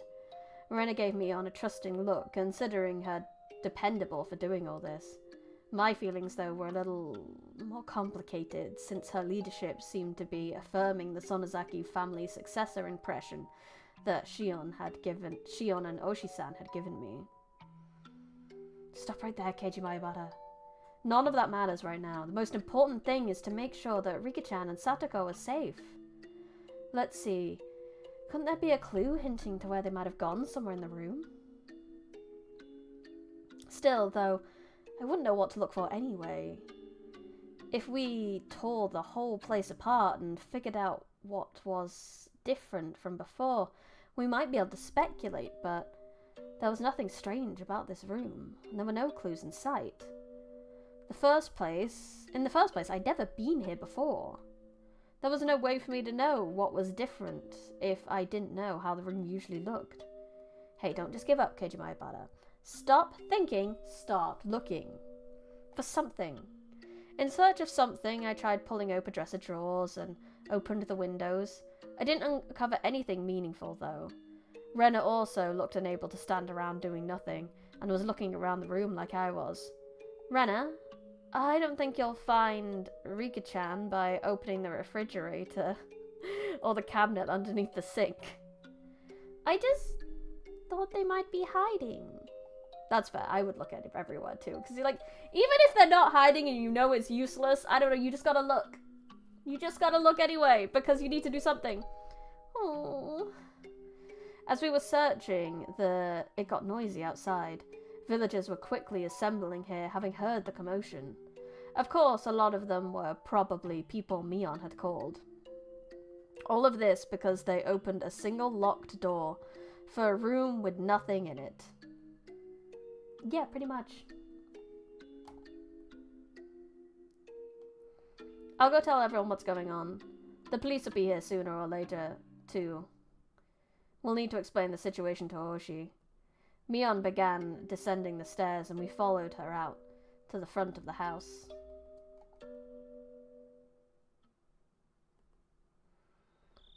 I like this internal Keiji Maebara. He's more assertive than regulars Keiji Maebara.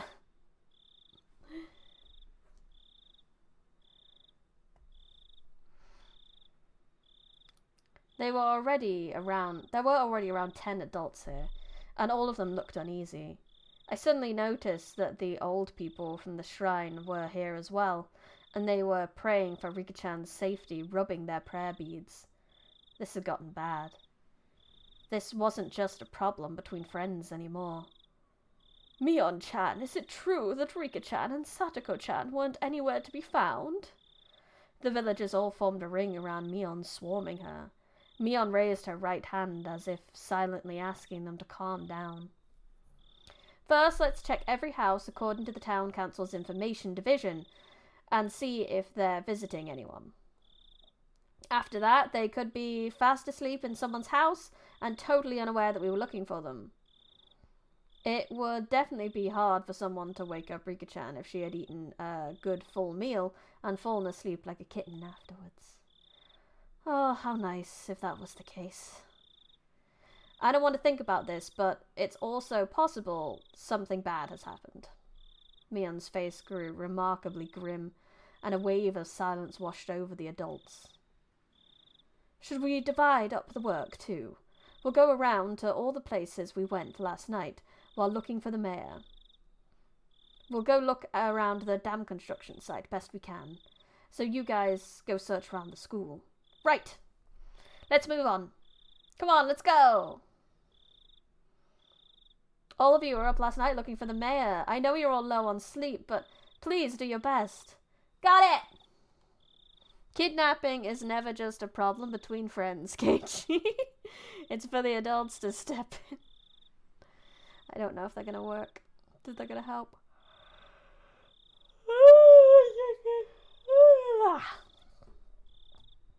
With that as their signal, the adults scattered in every direction. I figured I should scatter somewhere as well, so I started walking unsteadily in a direction no one else had gone. I was getting farther and farther away from people. I didn't feel scared or anything, though. If someone were made to disappear, Shion and I should be first. It would have been perfectly normal for me to be scared of the dark. However, I didn't feel that way. Why was that? Was it because tonight someone had already disappeared? So nobody else would disappear tonight. It would take some time before I, exhausted as I was, would feel guilt at the cause of my own selfish sense of relief. Oh no! Rika and Satoko!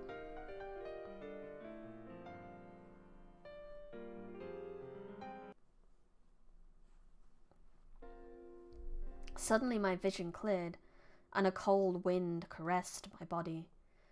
This was the hill from which you could see the whole village. Looking down from this hill, I could see lights on here and there, and I knew that the entire village had awoken from its slumber. First Takano-san and Tomitake-san, then the mayor, and now even Rika-chan and Satoko-san. And Satoko had been sacrificed. I keep wanting to put one of the things on the end of Satoko's name. It's just, but Satoko's like the only one he calls just by her name, and that is it.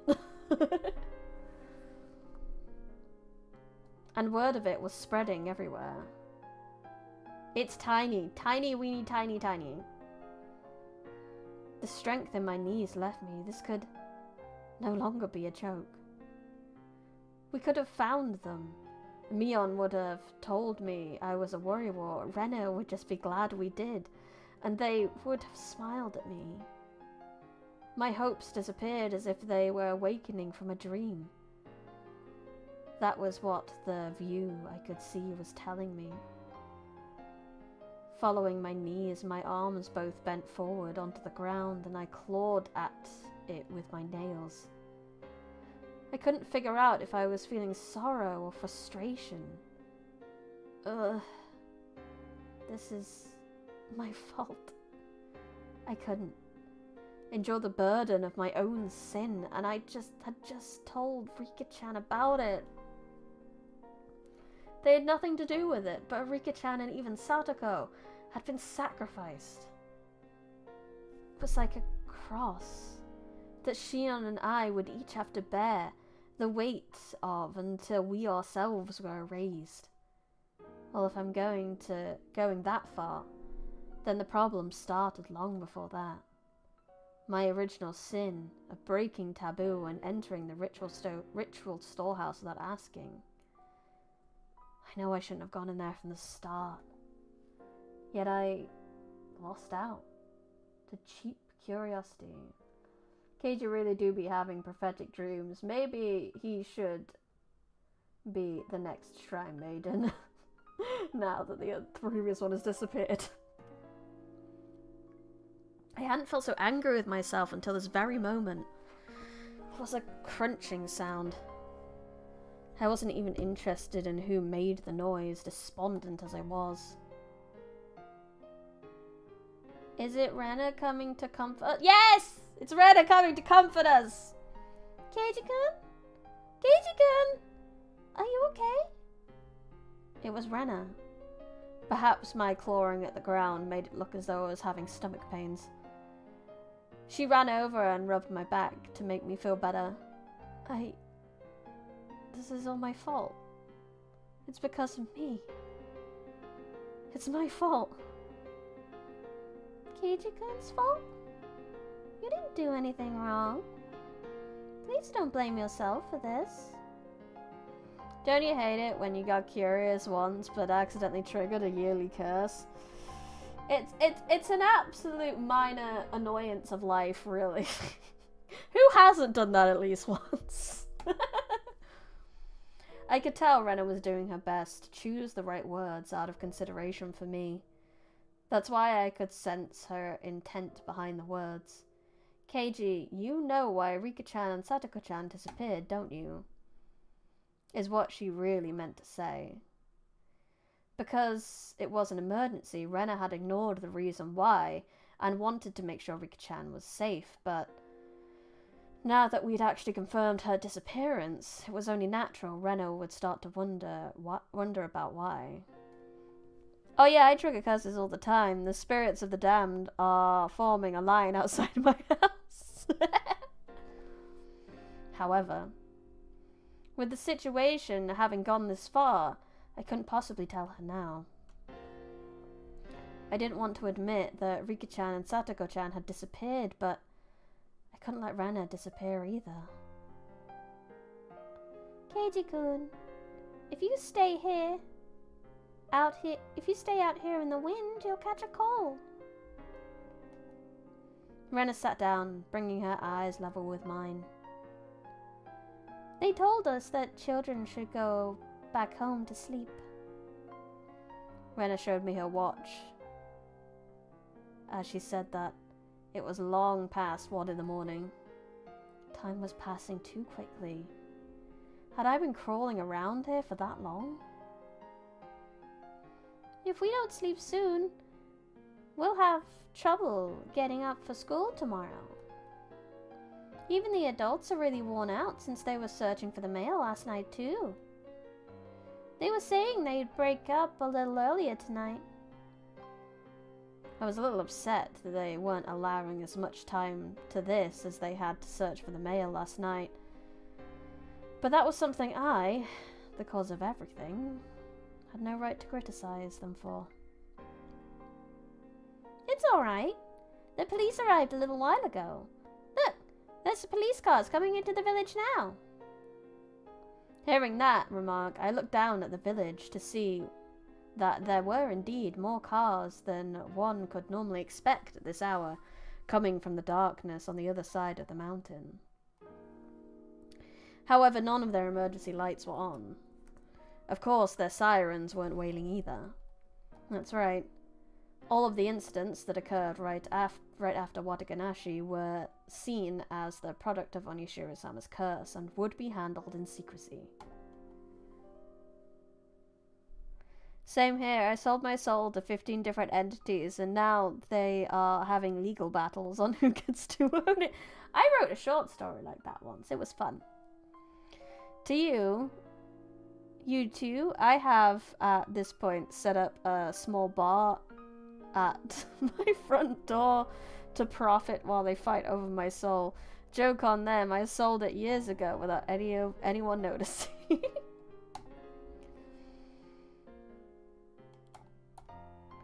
superstitious, unresolved, declared a mystery, and disappear from memory. Rika-chan's face, her sweet smile, like a Western doll's, would fade away. Satoko's smile, her energetic, fanged smile, would fade away. The more I tried to remember him, the less I would be able to. I deserved to be called an idiot dozens of times over, and it wouldn't be enough. I couldn't hold back the tears at my own sheer stupidity. I don't know what you're blaming yourself for, Keiji-kun, but you should stop. I wasn't about to deny it. I couldn't. Even so, I couldn't affirm it either. I wanted to at least keep Rena out of this. If she found out, she would become involved. Please, Rena, could you leave me alone? Even if I went home, I wouldn't be able to sleep. If I couldn't sleep, then I at least wanted to search for Rika-chan and Satoko till I collapsed. The entire village was looking, and yet they still hadn't been found. Unfortunately for Bryony, all her YouTube viewers are soulless. Damn it! I wanted your souls! I mean, no, I mean, that's your choice, I guess.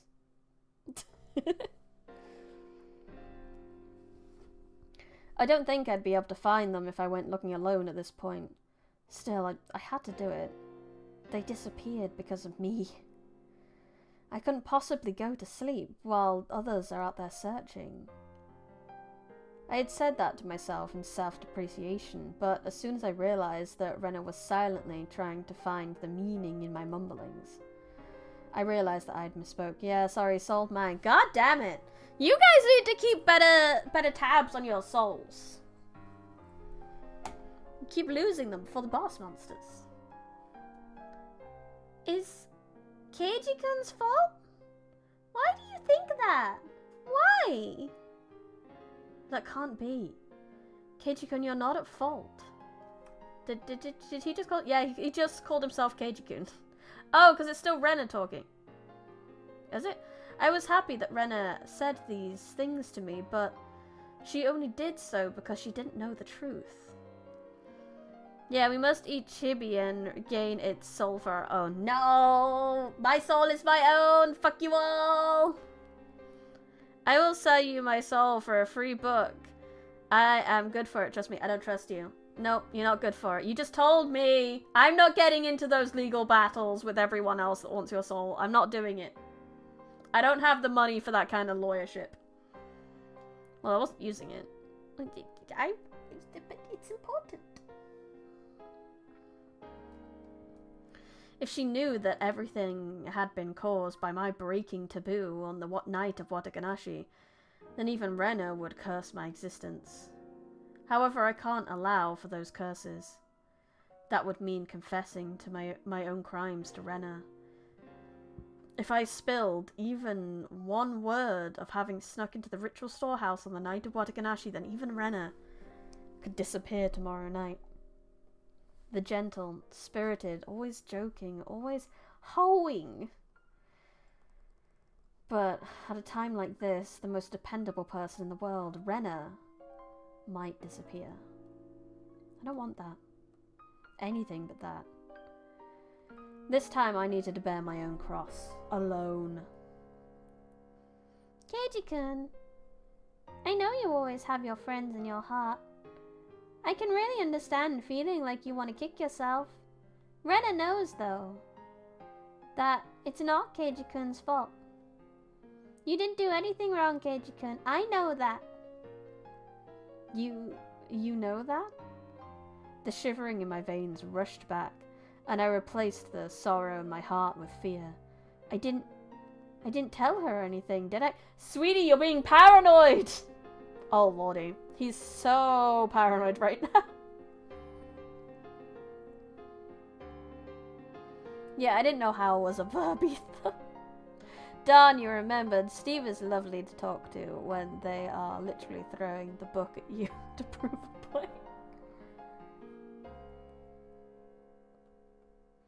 You still have your soul. Do you want it? I'll trade it for chibi stew. No! No, not worth it. Not worth it. I ate one, but I don't think that counts as getting it back. I mean, it might get a little bit of it back. Soul vitamins. Maybe I accidentally said something that caused Rena to figure it out.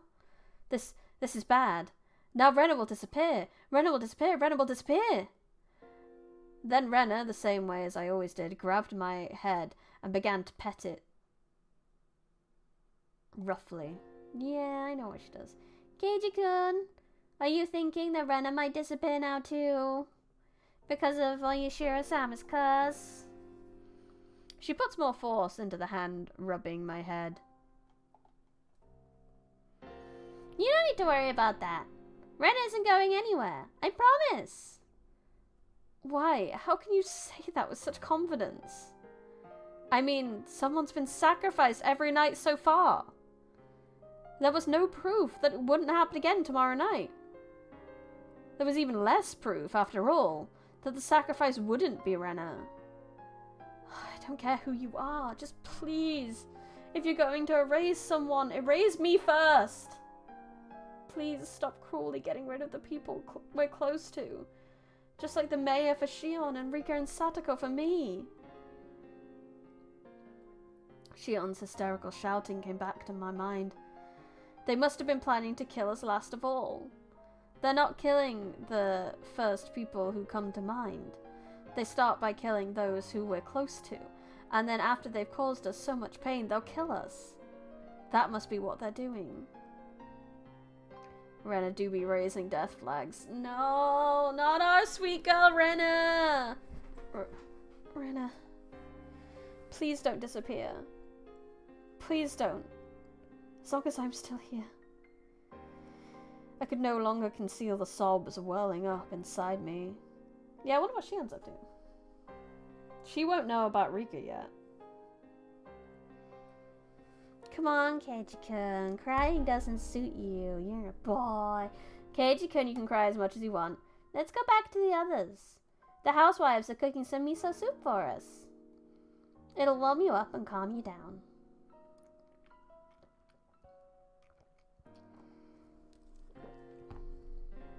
Rena prompted me to stand. I didn't have the energy to oppose her, so I stood up as she urged me to. We returned to the shrine grounds to find several gas stoves there with miso soup in big pots.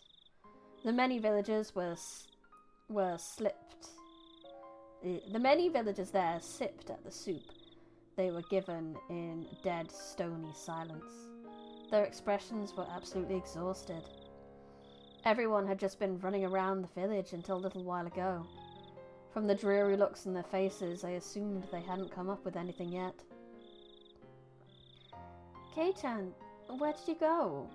I was worried you disappeared too. Sorry. Mion held out some miso soup for me, but I refused the offer. I didn't have much of an appetite. Mi-chan, how is it? Did you find any clues? Mion took a sip of her soup, her expression frank. None at all. School ended and they went home. Then the two of them went somewhere on their bicycles. Moreover, nobody ever saw them riding their bikes, so... Sipped the soup in the stony silence after searching for someone. Alliteration! When it gets dark in Hinamizawa, people quickly vanish from the streets. Aside from adults hurrying back home from town in cars or on bicycles, it was normal to see absolutely nobody walking around outside. It wasn't all that strange that nobody had seen Rika-chan or Satoko riding their bikes. It was the same last night with the mayor. There's no hope. Mion's apathetic tone pricked my nerves, but that anger quickly subsided. She'd been doing all sorts of things to try and find Rika-chan until just a second ago.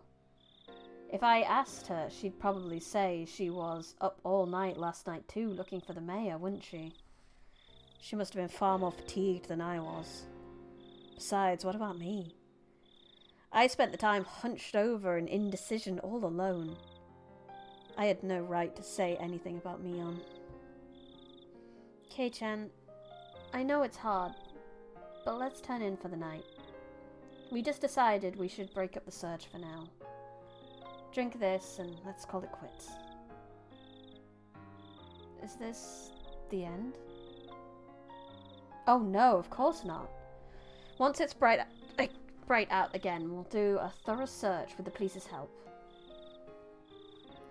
They could have gone to Okinomiya too.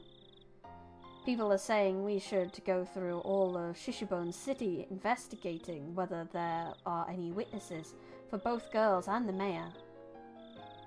Keiji's growing up a bit by bit. He didn't blow up. He didn't! I don't know whether that's he's too tired to blow up at this point though. This is like the third night in a row he's barely slept. Oh, she isn't enough. We need Sergeant Nicholas Angel on this case. Oh yeah, we do! He would crack this wide open. Anyway, what happened, Kei-chan?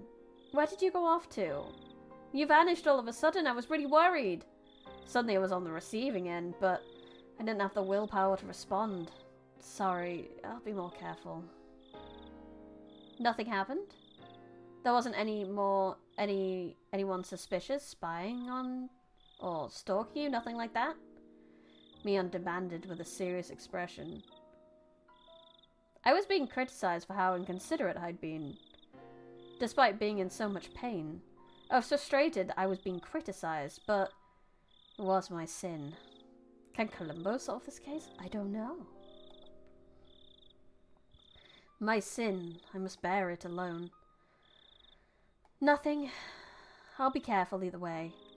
Sorry. Mion, now aware that nothing had happened, heaving a big heavy sigh with her shoulders looking relieved. Oh, my! I knew I smelled something coming from over here. I'd be much obliged if you'd allow me to have some. We heard the repulsive voice of a fat man. Oh my god, he is so tired and done right now. Keiji! It was Oshi-san, trailed by a handful of police officers. He was acting energetically in a way unfitting given his position. There's not much left, but you can have some if you want. Mion didn't like Oshi-san very much. Her cold attitude, though, didn't seem to bother Oshi-san in the slightest. It was like splashing cold water in a frog's face. Well now, miso soup leftovers have a bit too much salt for my tastes. Confound it. Would you all like any? He recommended it to his subordinates, but everyone gave dry smiles and refused. So have the police gotten hold of any clues? Rena's smile was warm enough to replace the miso soup. Don't worry, little missy. Everything's fine. We'll be searching for them real good. He didn't say a word about having found any clues. In other words, there had been no progress. That sure was an annoying way of beating around the bush. In any case, it really has gotten late. All of you youngsters should get on home and get some sleep. It'll be bad for your health otherwise. Yeah. Kei-chan and Rena, get some rest. These guys get our tax money. They'll handle it here for us. We're taxpayers too, you know. I feel like a soba noodle chef eating my own soba. I really wasn't in the mood for laughter. In fact, Oshi-san was the only one laughing like an idiot. Okay, seriously, please do your best. Let's go home, Keiichi-kun. It'll be harder to wake up tomorrow if we don't. Yep, that's right. I could always bring you home if needed. Kuma-chan, why don't you bring the car around? No thanks. We came on our bikes, so... No need to worry. We came in a truck. We'll just throw the bikes in the back. We may have gotten pretty sleepy, but we just needed to ride home at this point. I didn't want to bother the police like that. Rena, however, nodded. Okay, if you insist, we'd appreciate it. It's probably safer than if we went back alone. When I thought about it carefully, I realized Rena's idea was extremely rational. Now that it's decided, let's get a move on, shall we? Okay, bye. Good night. Rena, Kei-chan. Yeah, Mi-chan, you go to bed soon, okay? Good night. I waved my hands as if saying goodbye. Riding a bike while sleepy is a bad idea, I can confirm from experience. I believe that's probably how you end up in a ditch. Rika-chan and Satoko still hadn't been found. My uneasiness, however, was steadily being pushed away by sleepiness. Rena showed the police where our bicycles were, so that Aoshi-san could haul them into the truck. He prompted us to get into the back seat. I could hear the spinning squeaking as I sat down on the seat that would normally hurt my rear end, but at this point it was soft and was more than comfortable enough for me to fall asleep on. Ladies first. We'll start with the little Mrs. House. Where do you live? Thank you. My house is, well...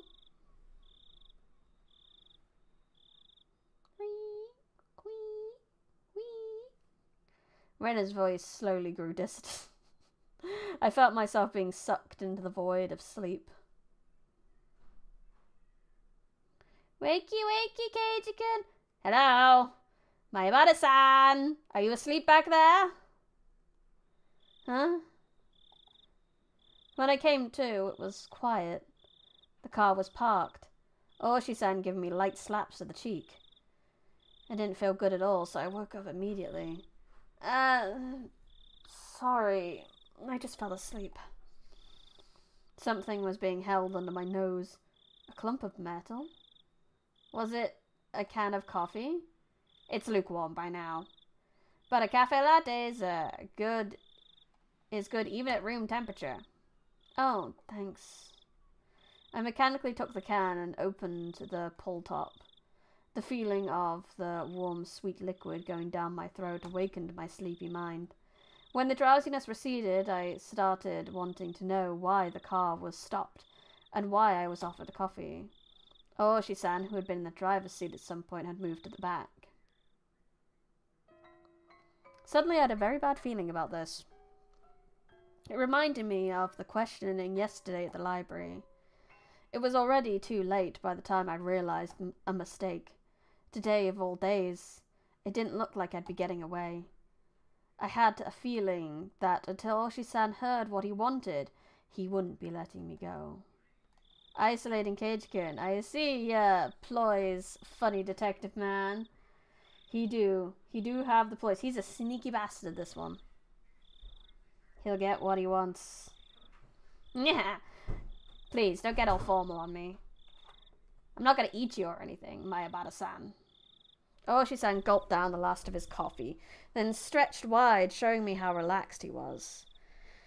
As a chibi, you should have experience with this. If you eat a soul, do you have one after? Well, that depends on your digestive system. Do you have an organ that reproduces a soul and puts your stamp on it and then makes it yours? And then you get to keep your soul. Chibis have an extra organ like that. I don't know if normal people do. That, however, only served to heighten my nervousness. What do you need from me? Need? Oh, nothing really. You're going to evade the question at this point. What a deeply unreadable man. Well, I don't need you for anything. I just thought that you might need me for something, Mayabara-san. I don't need anything. Yes, you do, Mayabara-san. Oh, I see. Really? Are you sure there's nothing? There was only one side of the door in the back seat of his truck. In other words, my only exit was blocked off by Oshi-san. I couldn't get away. I could only limp limply hang my head and maintain my silence. Oh, so I don't have a new soul. Dad, maybe if I could have gotten another $3,048 for it, like the last one. That's a lot of money. It's $384, but you put a comma in there like it was 1,000, and that confused me. Okay.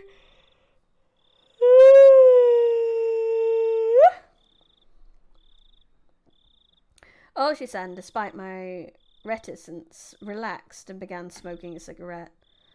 The cries of the insects outside seemed to be growing longer and longer, to an amount of time that seemed almost infinite.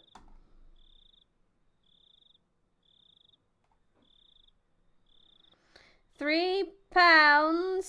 $3.84, not pounds.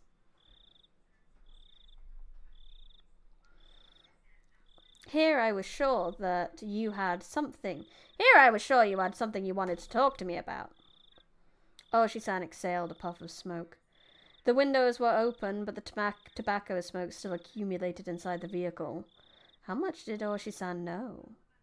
What did he know? What did he want to hear from me? If finding out the truth made you disappear, then if I told him, would Oshi-san disappear too? I had a feeling that I didn't need to worry about that in this case. I wonder how this all ended up happening. Oshi-san addressed me in a low tone as if he was talking to himself. How this all ended up happening? How the hell should I know? That was what I wanted to know. You know Jiro Toмотake and Mio Takano-san, right? I know you do, because I personally witnessed you with them during the night of the festival, along with Shion Sonozaki-san. Do you know how Tomitake-san and Takano are doing right now? They're actually, passed away. They met very untimely deaths. Oshi-san probably played that card in order to surprise me. However, I already knew and didn't display any extreme reaction. The extreme reaction he expected. What's this? Did you know already? Unfortunately for this question in particular, remaining silent was the equivalent to saying yes. Oh. So then you also know the reason Tomitake-san and Takano-san were cursed like that. People saying that apparently they went into some forbidden building. The storehouse of ritual implements. That forgotten shed sealing away Hinamizawa's blood-stained past. Where the mistake that started it all happened. Do you know about the rumors? They say the Maya and Rika Furaday-san were cursed because of that too. That would mean it was mine and Shion's fault. He was right.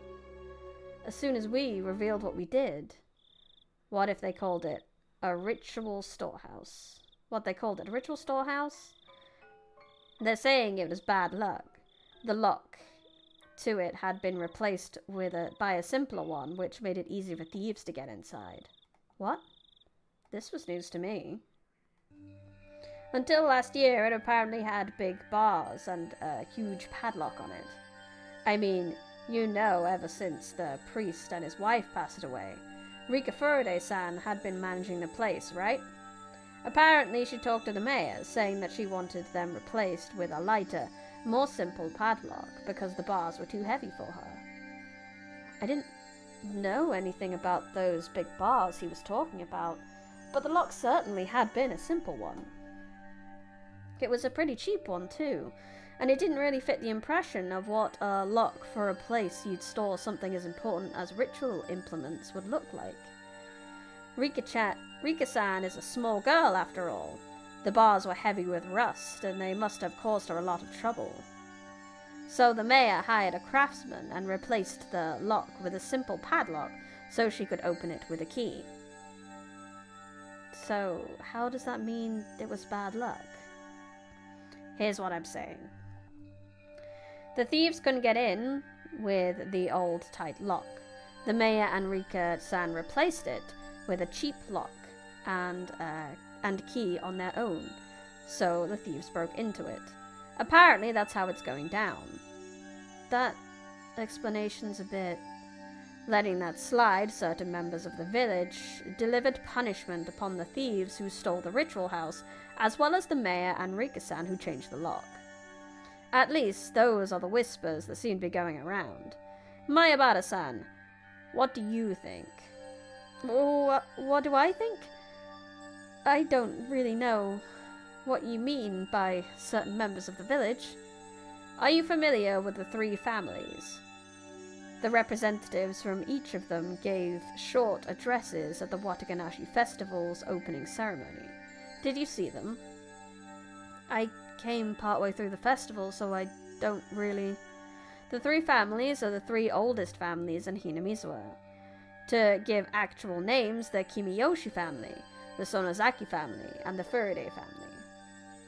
They each have quite the lineage, it seems. Long ago, it's said that everything in the village was decided by a council of three families. The Kimiyoshi family, Old Man Kimiyoshi, meaning the mayor's family. The Sonozaki family was Mion's, so the Furide family was Rika-chan's family then? After the war, the Sonozaki family quickly expanded their influence. Practically speaking, after leading the fight against the construction during the dam project, they jumped to the top of the hierarchy in Hinamizawa. You see, though, in accordance with the old ways, they still decide important village matters after consulting with the three families. That's why the leaders of the three families have their own address at the start of Wataganashi. In other words, the mayor and the old lady, currently in charge of the Sonozaki family, and the last remaining member of the Furide family, Rika-san. I heard that the Sonozaki family was pretty high up there, so Rika-chan's family was just as old. Well, as you're aware, she has no relatives at all. In reality, the Furide family holds pretty much no influence. However, it seems like people gravitate towards Rika-chan on a personal level, and I hear that many of the village elders have a blind faith in her. It was certainly true that Rika-chan had an odd sort of charisma among the elderly. So, what are you telling me about all of this three families stuff for? Oshi-san paused for emphasis, lighting up another cigarette. I've explained a lot, but I suppose it's still not enough. I'm asking because I don't understand. Oshi gave me a dry, meaningful grin, then blew out another big puff of smoke. Members of three families are disappearing one after another. That's what I'm talking about. You've read that it's based off some kind of old tradition inherent in Hinamizawa, but I don't know much beyond that. I don't know anything about it either. That's why I'm asking. The leaders of the Kimiyoshi family and Furide families have disappeared, so maybe the leader of the Sonozaki family will disappear next. Well, that's just a random idea. That's just a random idea bouncing in my head at the moment. Just kidding, really. The leader of the Sonozaki family? Who is it? The current leader is the old lady at the main house, but it wouldn't be incorrect to say that practically all the rights of leadership have been transferred to her granddaughter Mion-san. The visage of Mion giving prompt directions to the adults while searching for Rika-chan spun back into my mind. Mion? She's gonna disappear? I hadn't even thought of that possibility. All my hair stood on end. That's insane. Nobody wants that, right? Of course not. We can't allow that. Clamp. Oshi-san grabbed my shoulders with both hands. Then help us, Mayabara-san. Huh? If there's anything you've noticed about me on Sonozaki lately, please tell me.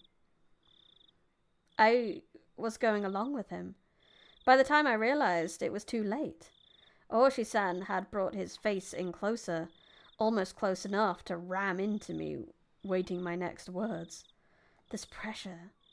I can't tear my eyes away from his. That moment I heard a beeping sound. It was from the driver's seat.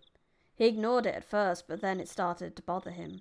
So he finally let go of me and leaned into the driver's seat. Hello? Yep, loud and clear. was saved. Of course, it's not like I could use this opening to escape. I see. Yes, alright. Let's head back then. Yes. Okay. Apparently he was being recalled. Now that I knew I'd be free of the tension, my body dissipated all at once. It looks like I need to get going. We're just getting to the good part too. That's too bad. Oshi-san flung open the door and exited and walked around the front driver's seat. He left the door open again. Did that mean I could leave? You really care about your friends, Mayabata-san. An admirable trait for a kid to have this day and age. I totally understand that you feel like you'd be betraying them if you told the police anything. Mayabata-san. It's the middle of the night, so get a good night's sleep, and then think about it. Just a little bit of courage from you might end up being what saves many of your friends' lives in the end. Did he want to say that the sacrifices wouldn't stop with Rika-chan and Satoko? You know this already, but every night since Wataganashi, something has happened. In the past, the curse only occurred once per year, but this time it's been going on for days. What a preposterous year it's been. Prosperous. I don't think you can call that prosperous. The night before last night, and now today. There's no proof that something won't happen tomorrow night as well. It's our job to prevent such things before they happen, but for that, we need your cooperation, Mayabata-san. I looked out the door to see none other than my own house right in front of me. It creeped me out that he knew my name and address, but I was too sleepy right now. I was too sleepy to care. Well, you're probably tired. It's already 3 in the morning. Please get yourself a good rest. Yes, sir. I'll be going now. When I was about to get out the truck, as if to deliver a parting blow, Oshi-san said in a raised voice, I'll be coming by every day until you feel like talking, right? I don't believe forcing you to confess in an interrogation room is really old-fashioned these days. Jesus Christ, Oshi. I couldn't say anything in response, but me slamming the door shut probably served the same purpose. After lightly beeping on the horn, Oshi-san's truck drew off. I went to the front door to wave goodbye. The door was locked, but the chain wasn't up. I unlocked the door and entered. Then I walked over to the staircase. That was where I lost consciousness.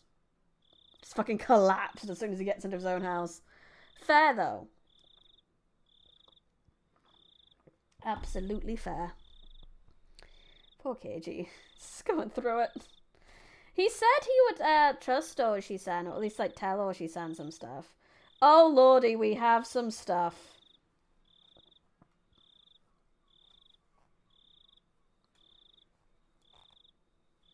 Empty-handed. That was the name of the achievement for this chapter. Anyway, let's have a look at those tips. Tips. So we got scrapbook 9 and 10. The elderly leader of the Sonozaki family, and request denied.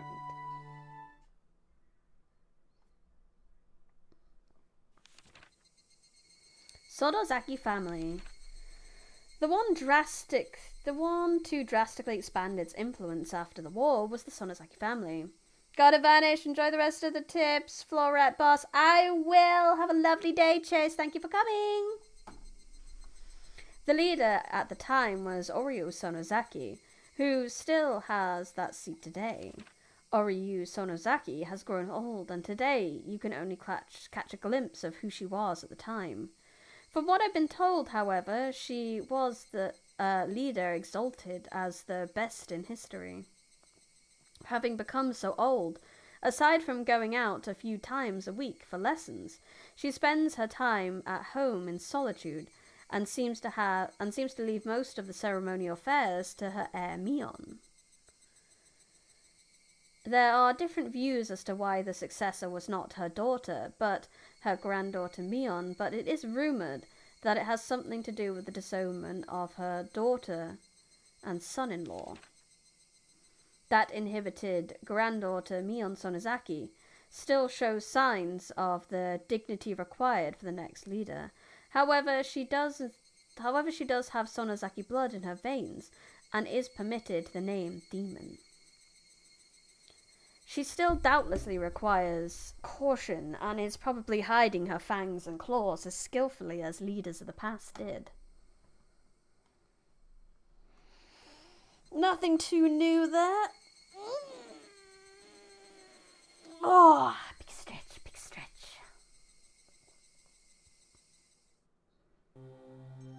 The elderly leader of the Sonozaki family.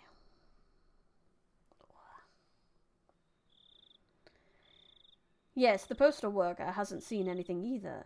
The Sonozaki main house has their seal hanging from their mailbox so that anyone can stamp their mail or parcels with it and drop it in. That's rather careless of them. When was she last seen? She was last seen at the Wataganashi opening ceremony greetings. She was apparently returned home right after that.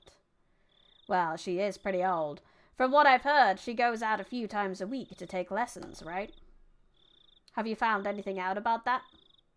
Every Monday, she goes to the assembly hall to practice the Taisho Goto, but she didn't go this week.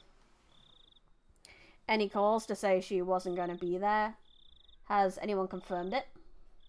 Nobody. She has apparently taken days off once in a while, though, so no one thought it was strange. Tomorrow, why don't we pretend we're the town hall and call around 10 o'clock? Please figure out whether she's home.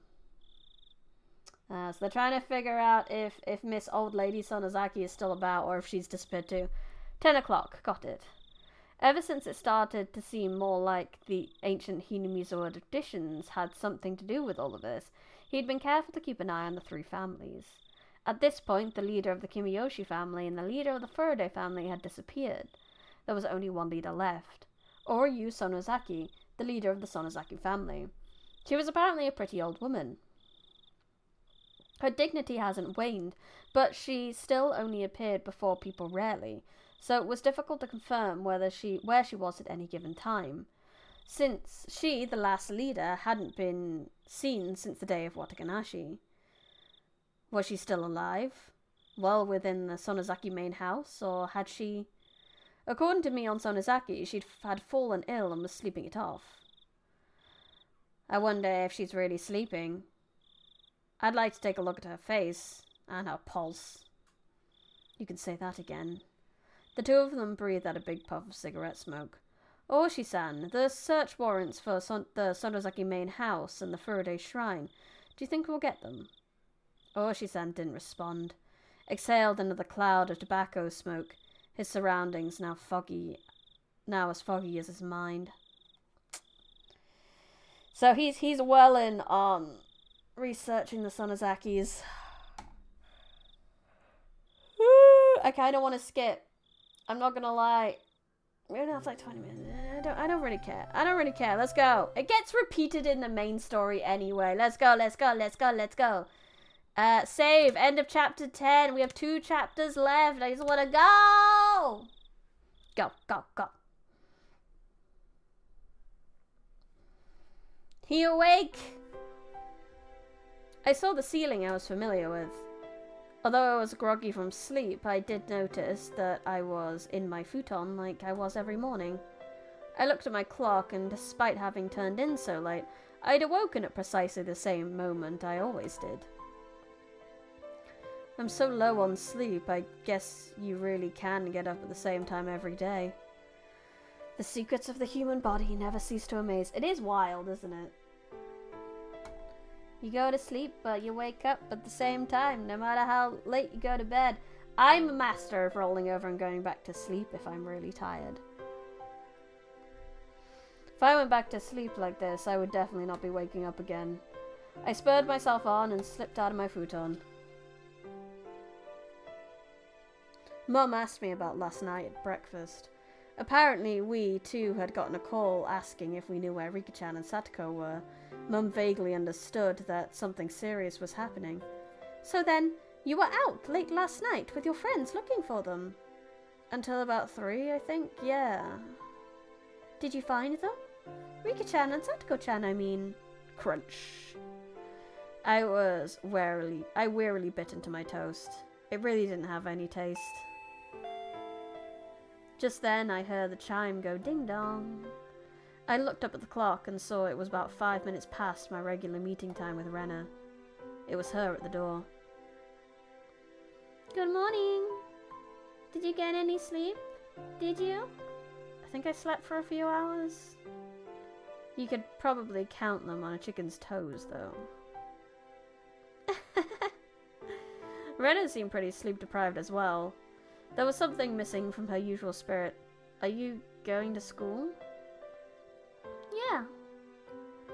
I think it would be better that way, she said, smiling, albeit stiffly. Rena was probably worrying her heart out about those two as well. Even so, she wanted to go to school. I mean, it's a distraction. If you stay home today, I think you'd just be worrying non-stop and sleeping. I don't want that. So let's go to school together. Alright. Just wait a moment. I'll get ready. I was just a little bit happy about Rena mustering that much consideration for me. Because Rena's the best. We love Rena. We went to the place where we'd usually meet up with Mion, but she was nowhere to be found. We were a little bit late today, so we thought she'd be waiting for us. I guess Mi-chan couldn't wake up today either, huh? Yeah, that's right. For her, it wasn't just yesterday. She was up all night looking for the mail last night, the night before, too. We waited a bit. Time passed until we got to the point where it was okay for us to go alone. We exchanged glances. What do? Wait a little longer? At that point, my brain, which had finally woken up in the morning air, recalled the ominous words Oshi-san had left me last night. The leaders of the 3 families were disappearing one after another. And next might be the Sonozaki's leader. Could Mion have? No, couldn't be. Let's go. Let's let her sleep for today. Rena gave me a pat on the back. Mion, she's still here, right? Did you say something? Oh, nothing, just talking to myself. Let's get moving. The 2 of us headed to school by ourselves. It's gonna be a quiet day with just the 2 of them. On the way, we saw a bunch of our classmates accompanied by their parents. It even looked like some of them were being taken to school by car. Surprisingly, the principal was also standing watch at the school gate. I'd never seen that before. Good morning! Good morning! The principal was bowing to our classmates' guardians. The wooden sword leaning next to him was a little ominous. Mayabara-kun, good morning. Ryugu-kun, good morning. Good morning! Your teacher has something important to say, so head straight to the classroom. All right? Rena and I said nothing. The madness that only existed at night had finally crawled out into the sunlight. That's what it felt like. I mean, yeah, 2 kids have gone missing in a very small town. It's not surprising that, you know, people are making sure their kids get to school. Good morning, everyone. The hushed conversations that had been spreading for a while now all disappeared like an illusion the moment our teacher walked in the door. Silence dominated the classroom. The principal came in with our teacher as well. This was clearly not a normal morning. First, the principal has something important to tell everyone. Go ahead, Mr. Principal. You don't get a name in this story, by the way. You're just Mr. Principal. The principal cleared his throat and approached the dais. I'm sure some of you already know this. The classroom was dead silent. Everyone was staring at Rika-chan and Satoko's empty seats. The principal briefly and simply declared that Rika-chan and Satoko had gone missing. Principal-chan! There wasn't a single person in the classroom who didn't already know. There seemed to be many, however, who couldn't accept it as the truth. It had been confirmed to them now by the principal's words. There were sobs throughout the classroom. I heard a kid crying. They steadily spread throughout the whole room. The big-hearted principal wasn't able to keep his cool either. Okay, everyone, pay attention. From today on, your parents or guardians will be taking you to school. For those whose parents can't do so, you'll be coming here in groups. I made a handout, so read it carefully and be sure to show your parents. Understand? The teacher's voice was a little abrasive. Not even she could conceal the strain she felt from this unprecedentedly abnormal situation. They should have just cancelled school today. However, Rena told me that school was also like a nursery for students whose parents had both worked, so some of them wouldn't want school to be cancelled. Well then, let's begin the lesson. Class president, she's absent, I see. Then whoever's on duty today, let me hear it. All rise. That feeling of wanting to maintain an everyday atmosphere, even if only in school, precisely because our lives had been messed up, was something that I agreed with at this point. Ugh.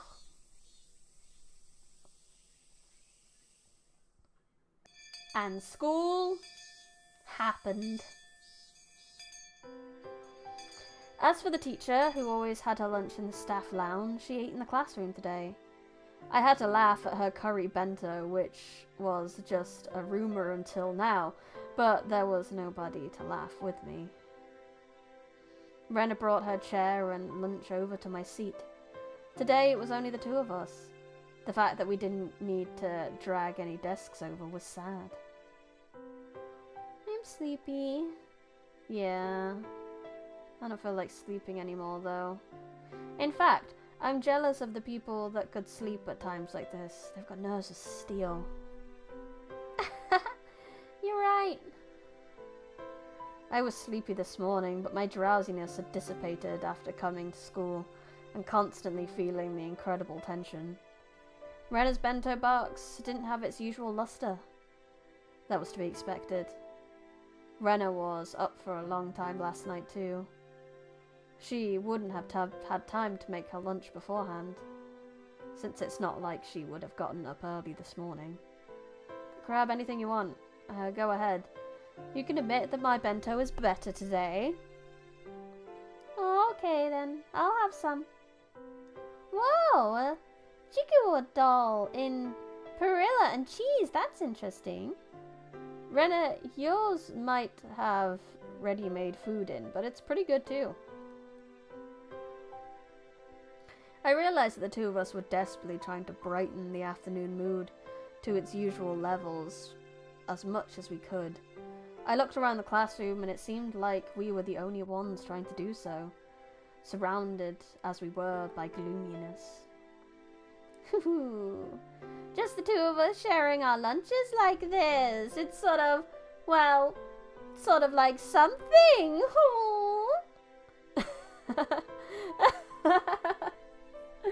Our laughter grew quieter. I was the first one to mess up. Sorry. I'm sorry. No, it's okay. It's not your fault. Our chopsticks both stopped moving. We couldn't even keep it up anymore. Rika-chan, Satoko. I wonder why they went. Those words might have sounded too miserable. Everyone was thinking it, using roundabout ways to address the topic, but I came right out and said it. I heard Rena catch her breath. Yesterday, while you were gone, I heard a bunch of things. So I'll tell you what I know, okay? Sorry again about last night. Go ahead. At that time, since they had arrived for support, Rena was helping the Ladies' Society cook the miso soup that we had. They reported all of the information the villagers had gathered, and Rena said she overheard it. They didn't know anything important though, did they? Rika-chan and Satoko went home after school, then they apparently went somewhere on their bikes, but other than that, Mion had told me yesterday, we had no clues. Yeah. The police also said that they probably went out on their bikes to go play somewhere as soon as they got home. If they were going out to play somewhere on their bikes right after getting home, they might have gone into town. So I guess they concluded that they disappeared while in Okinomiya. The police were saying how they were going to expand their search in Okinomiya in the morning. In town? It makes sense why we couldn't find them even though we searched all of Hinamizawa then. Still, something didn't fit. I had no basis for thinking that, just a gut feeling. I revealed something to Rika that was likely very important to her that day. Then Rika-chan had told me to leave it to her, and then... What did she say? Alright. If she didn't work hard, then something bad might happen to the dog too, don't you think? With all that talk of dogs and cats, I still didn't have the faintest idea that what she was really meaning. It might have been Rika-chan's way of saying that this was a race against time. Damn it. I'd selfishly pushed my anxiety on Rika and tried to run away. When I thought about it, I shouldn't have run back then. I should have asked her more about the dogs and cats. The more I think back on it, I've really screwed up. Anyway, I don't think Rika-chan was in a situation where she would just go off to play somewhere. Of course, I didn't have any evidence or conviction based on that. It was just a hunch. I don't think she'd go to town. You don't think so, Keiji-kun? I agree. Rika-chan and Satoko must have disappeared in Hinamizawa. I looked back at Rena startled. I could hear the conviction in those words. Without replying to my gaze, she took her bento box and went into the hallway. I'm going to rinse this out. She timed that in a way that broke off the conversation. Suddenly I got the feeling that the next thing she had to say would be hard to say aloud in the classroom. I hurried to grab my bento box and followed after her. Rena didn't go to the kitchenette, but rather to the water fountains out back, where the students seldom went. The water flowed onto our bento boxes. During that time, Rena didn't say a word. Then after making sure there were no other students around, she finally opened her mouth to speak. The whole thing about Rika-chan and Satoko-chan going to town to play and then disappearing. That didn't make any sense for some reason, so I decided to investigate a little by myself. Who did you ask? What did you ask them about? I asked the ladies' society all kinds of things. There was a lot of tofu in the miso soup yesterday, remember? The old lady from the Tomita tofu shop came too. Tomita tofu shop? Oh, I remember. That was one of the stores on the road leading to the hospital. Those huge lumps of tofu dancing in a bathtub-like cistern always looked nice and refreshing. The old lady said she remembers Satoko-chan stopping by to buy tofu on their way home from school. Tofu? Well, it's on their way home, right? Great Detective Rena-chan. Like I said, she's a smart cookie. We do not underestimate Rena. How's that a clue? Just listen. Do you remember when we went to Rika-chan's house? Rena stepped away from the sinks and spread her arms wide to recreate the space in Rika-chan's room. There was a pot on her gas cooker, and there was miso soup in it. I think there was probably about half of it inside. The rest was still in the refrigerator. They must have been planning to make a chilled tofu. It was on a plate in a plastic wrap. As Renna explained, she walked around, as if she were really going through Rika-chan's room. Still, Renna, why does that matter? Keiji-kun, when you make miso soup, you put the tofu last in last even. Bleh. That means that Rika-chan or Satoko-chan, whoever was cooking, was standing there making it up until right before dinner time. Right up until dinner time? Wasn't everyone saying that their bikes weren't around, so they must have gone somewhere to play by themselves? The trash in the countertop bin was put in there really awkwardly too. Rika-chan makes most of their food and lunches, but occasionally Satoko-chan does it too. So Satoko-chan was cooking that night. So that means that Satoko at least didn't go somewhere to play. She was preparing dinner. Yeah. Then I took a look at the rice cooker and there was rice for two still in there. So she made dinner for both of them, but neither of them ate it. Is that it? Renna nodded. So next I looked in the fridge.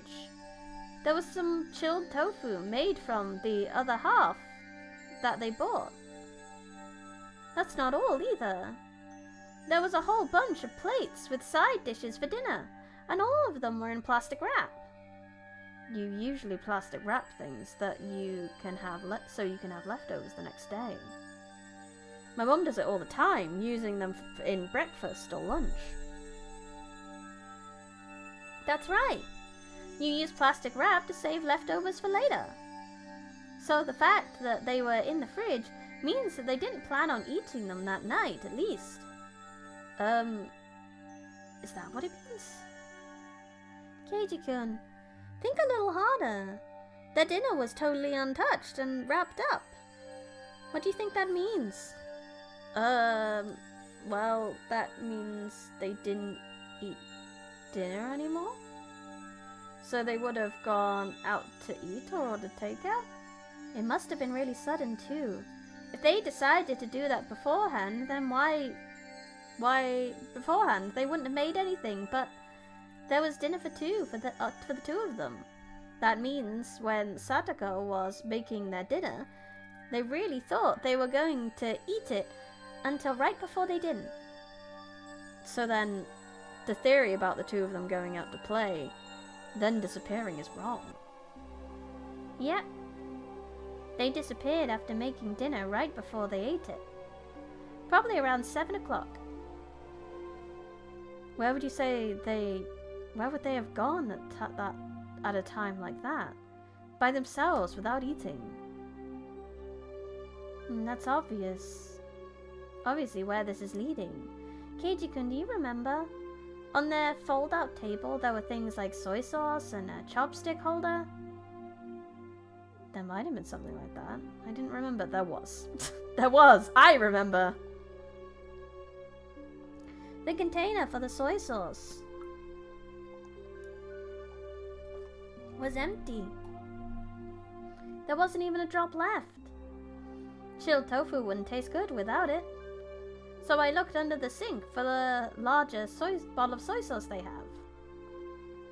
You sure know a lot about where they kept stuff. I've been to Rika-chan's house and cooked for them before. Renna cleared her throat, her face turning to a serious expression. Then, when I opened the cabinet, the big bottle of soy sauce wasn't there at all. It wasn't there? What does that mean? Everything I'm going to say from here on is just Renna's idea, so please listen until the end without saying anything. Last night, Satoko was making dinner like normal. Rika-chan usually watched TV until the food was ready, so she was probably lying down watching a variety show or something. Satoko put the tofu in the miso soup, and right before dinner was about to be ready, she noticed that they were out of soy sauce. So Rika, who had nothing to do, brought the big bottle of soy sauce to a neighbor's house to borrow theirs. I don't really know my neighbors that well. Would people be willing to just give her soy sauce? Detective Renna, yeah, she's wonderful. Also, thank you for the follow, Yandere Totodile. Aww, a Yandere Totodile. I want one. I want it to hug me all day and never let me go. Yeah, it's not all that uncommon in Hinamizawa. So Rika rode her bike to get some soy sauce. No matter how long Satoko-chan waited though, Rika-chan didn't come back. So then Satoko called the house where Rika-chan was going.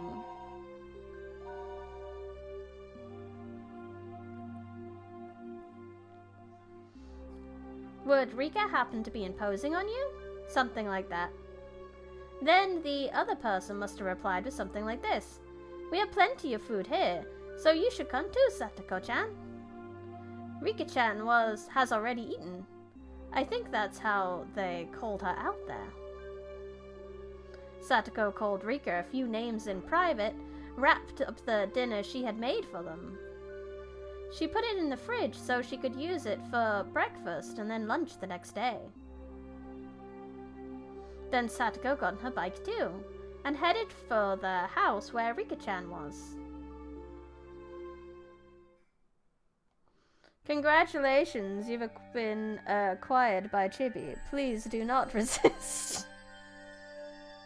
She has a house. I do have a house. But I only bring it out for special occasions when I'm being extra bullied.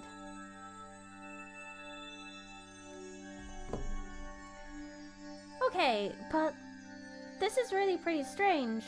You don't normally make so much food that you can give it to people who suddenly arrive at your house. A veteran housewife would never normally make so much food. They could feed it to 2 extra people. I'm really sorry. I kind of need to end the stream. I want to keep going because we're getting to the good bits. Like, Ren is probably right, but maybe it's not that they went out for soy sauce. Maybe it's that someone called them and went, "Hey, we have soy." Maybe I don't know. But it's a good theory. Rena's smart. Rena is a smart cookie. We love this smart cookie. She is so smart. But that is it for today's stream. Thank you so much for coming, everyone. Thank you everyone in chat. Thank you everyone who lurked. And thank you to anyone who watches the VODs. Yeah, these later sub-chapters, this chapter, tend to be pretty long ones. Oh lordy. I know we're in chapter 11 right now, so I'm hoping next stream we get through them all. We have another 3 hours. Do you reckon that'll be enough to get through it? I don't know. But we're getting there. This is the 6th VOD. Hopefully 1 or 2 more and we'll be through. We will have seen all the chaos unfold and it'd be great.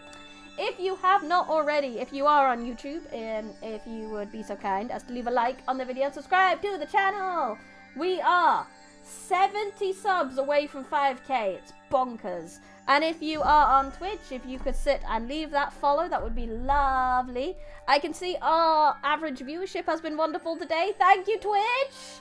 Hopefully we'll be a lot closer to affiliate after this stream. That would be exciting. And if you having just watched the anime a few days ago, Rena is mathing pretty good. Rena is so smart. She is so smart. She's got such a big brain. And if you would like to support this chibi, this VTuber in her life and money-wise, you can do so many ways. You can get YouTube membership, where you get emotes, exclusive streams, Discord channel, and merch discounts. You have the Patreon, where you can get short stories, exclusive streams, merch discounts, and free books. You've got the Kofi, where you can just throw money at me for funsies, and there's also short audiobooks in the store. And then there's the general merch store, where there are ebooks, first edition copies of my books, bookmarks, keyrings, t-shirts, a notebook, a very soft pillow with my chibi face on, and a sticker roulette. Yeah. I want to go back and watch the anime a little bit, but I also don't want to because I'm playing through and I don't want to remember what happens very well. Like, I know, but I don't remember the details, so I don't want to watch it again. But maybe after this chapter, I might, like, watch up to, I think it's to episode 6, maybe? And then, like, not watch any others until we do the other chapters, but God knows when that will be. I'll be taking a break after this one again. I'll go track down 70 people then. Go, do it! 70 people! 70 people left to 5K and 3D debut! 8 episode. Episode 8 ends arc 2. Oh, okay, so I could watch 8 episodes after completing this. That'll be my reward, and it'll be great. But until then, thank you so much everyone for coming. I will be back on Sunday, and we will be reading some more Pride and Prejudice! We'll be reading more about Mr. Darcy giving offense for being slightly antisocial. I will see you guys then. I had fun. I hope you had fun. This has been Brandy Rose Smith, live from the Forbidden Library. Goodbye.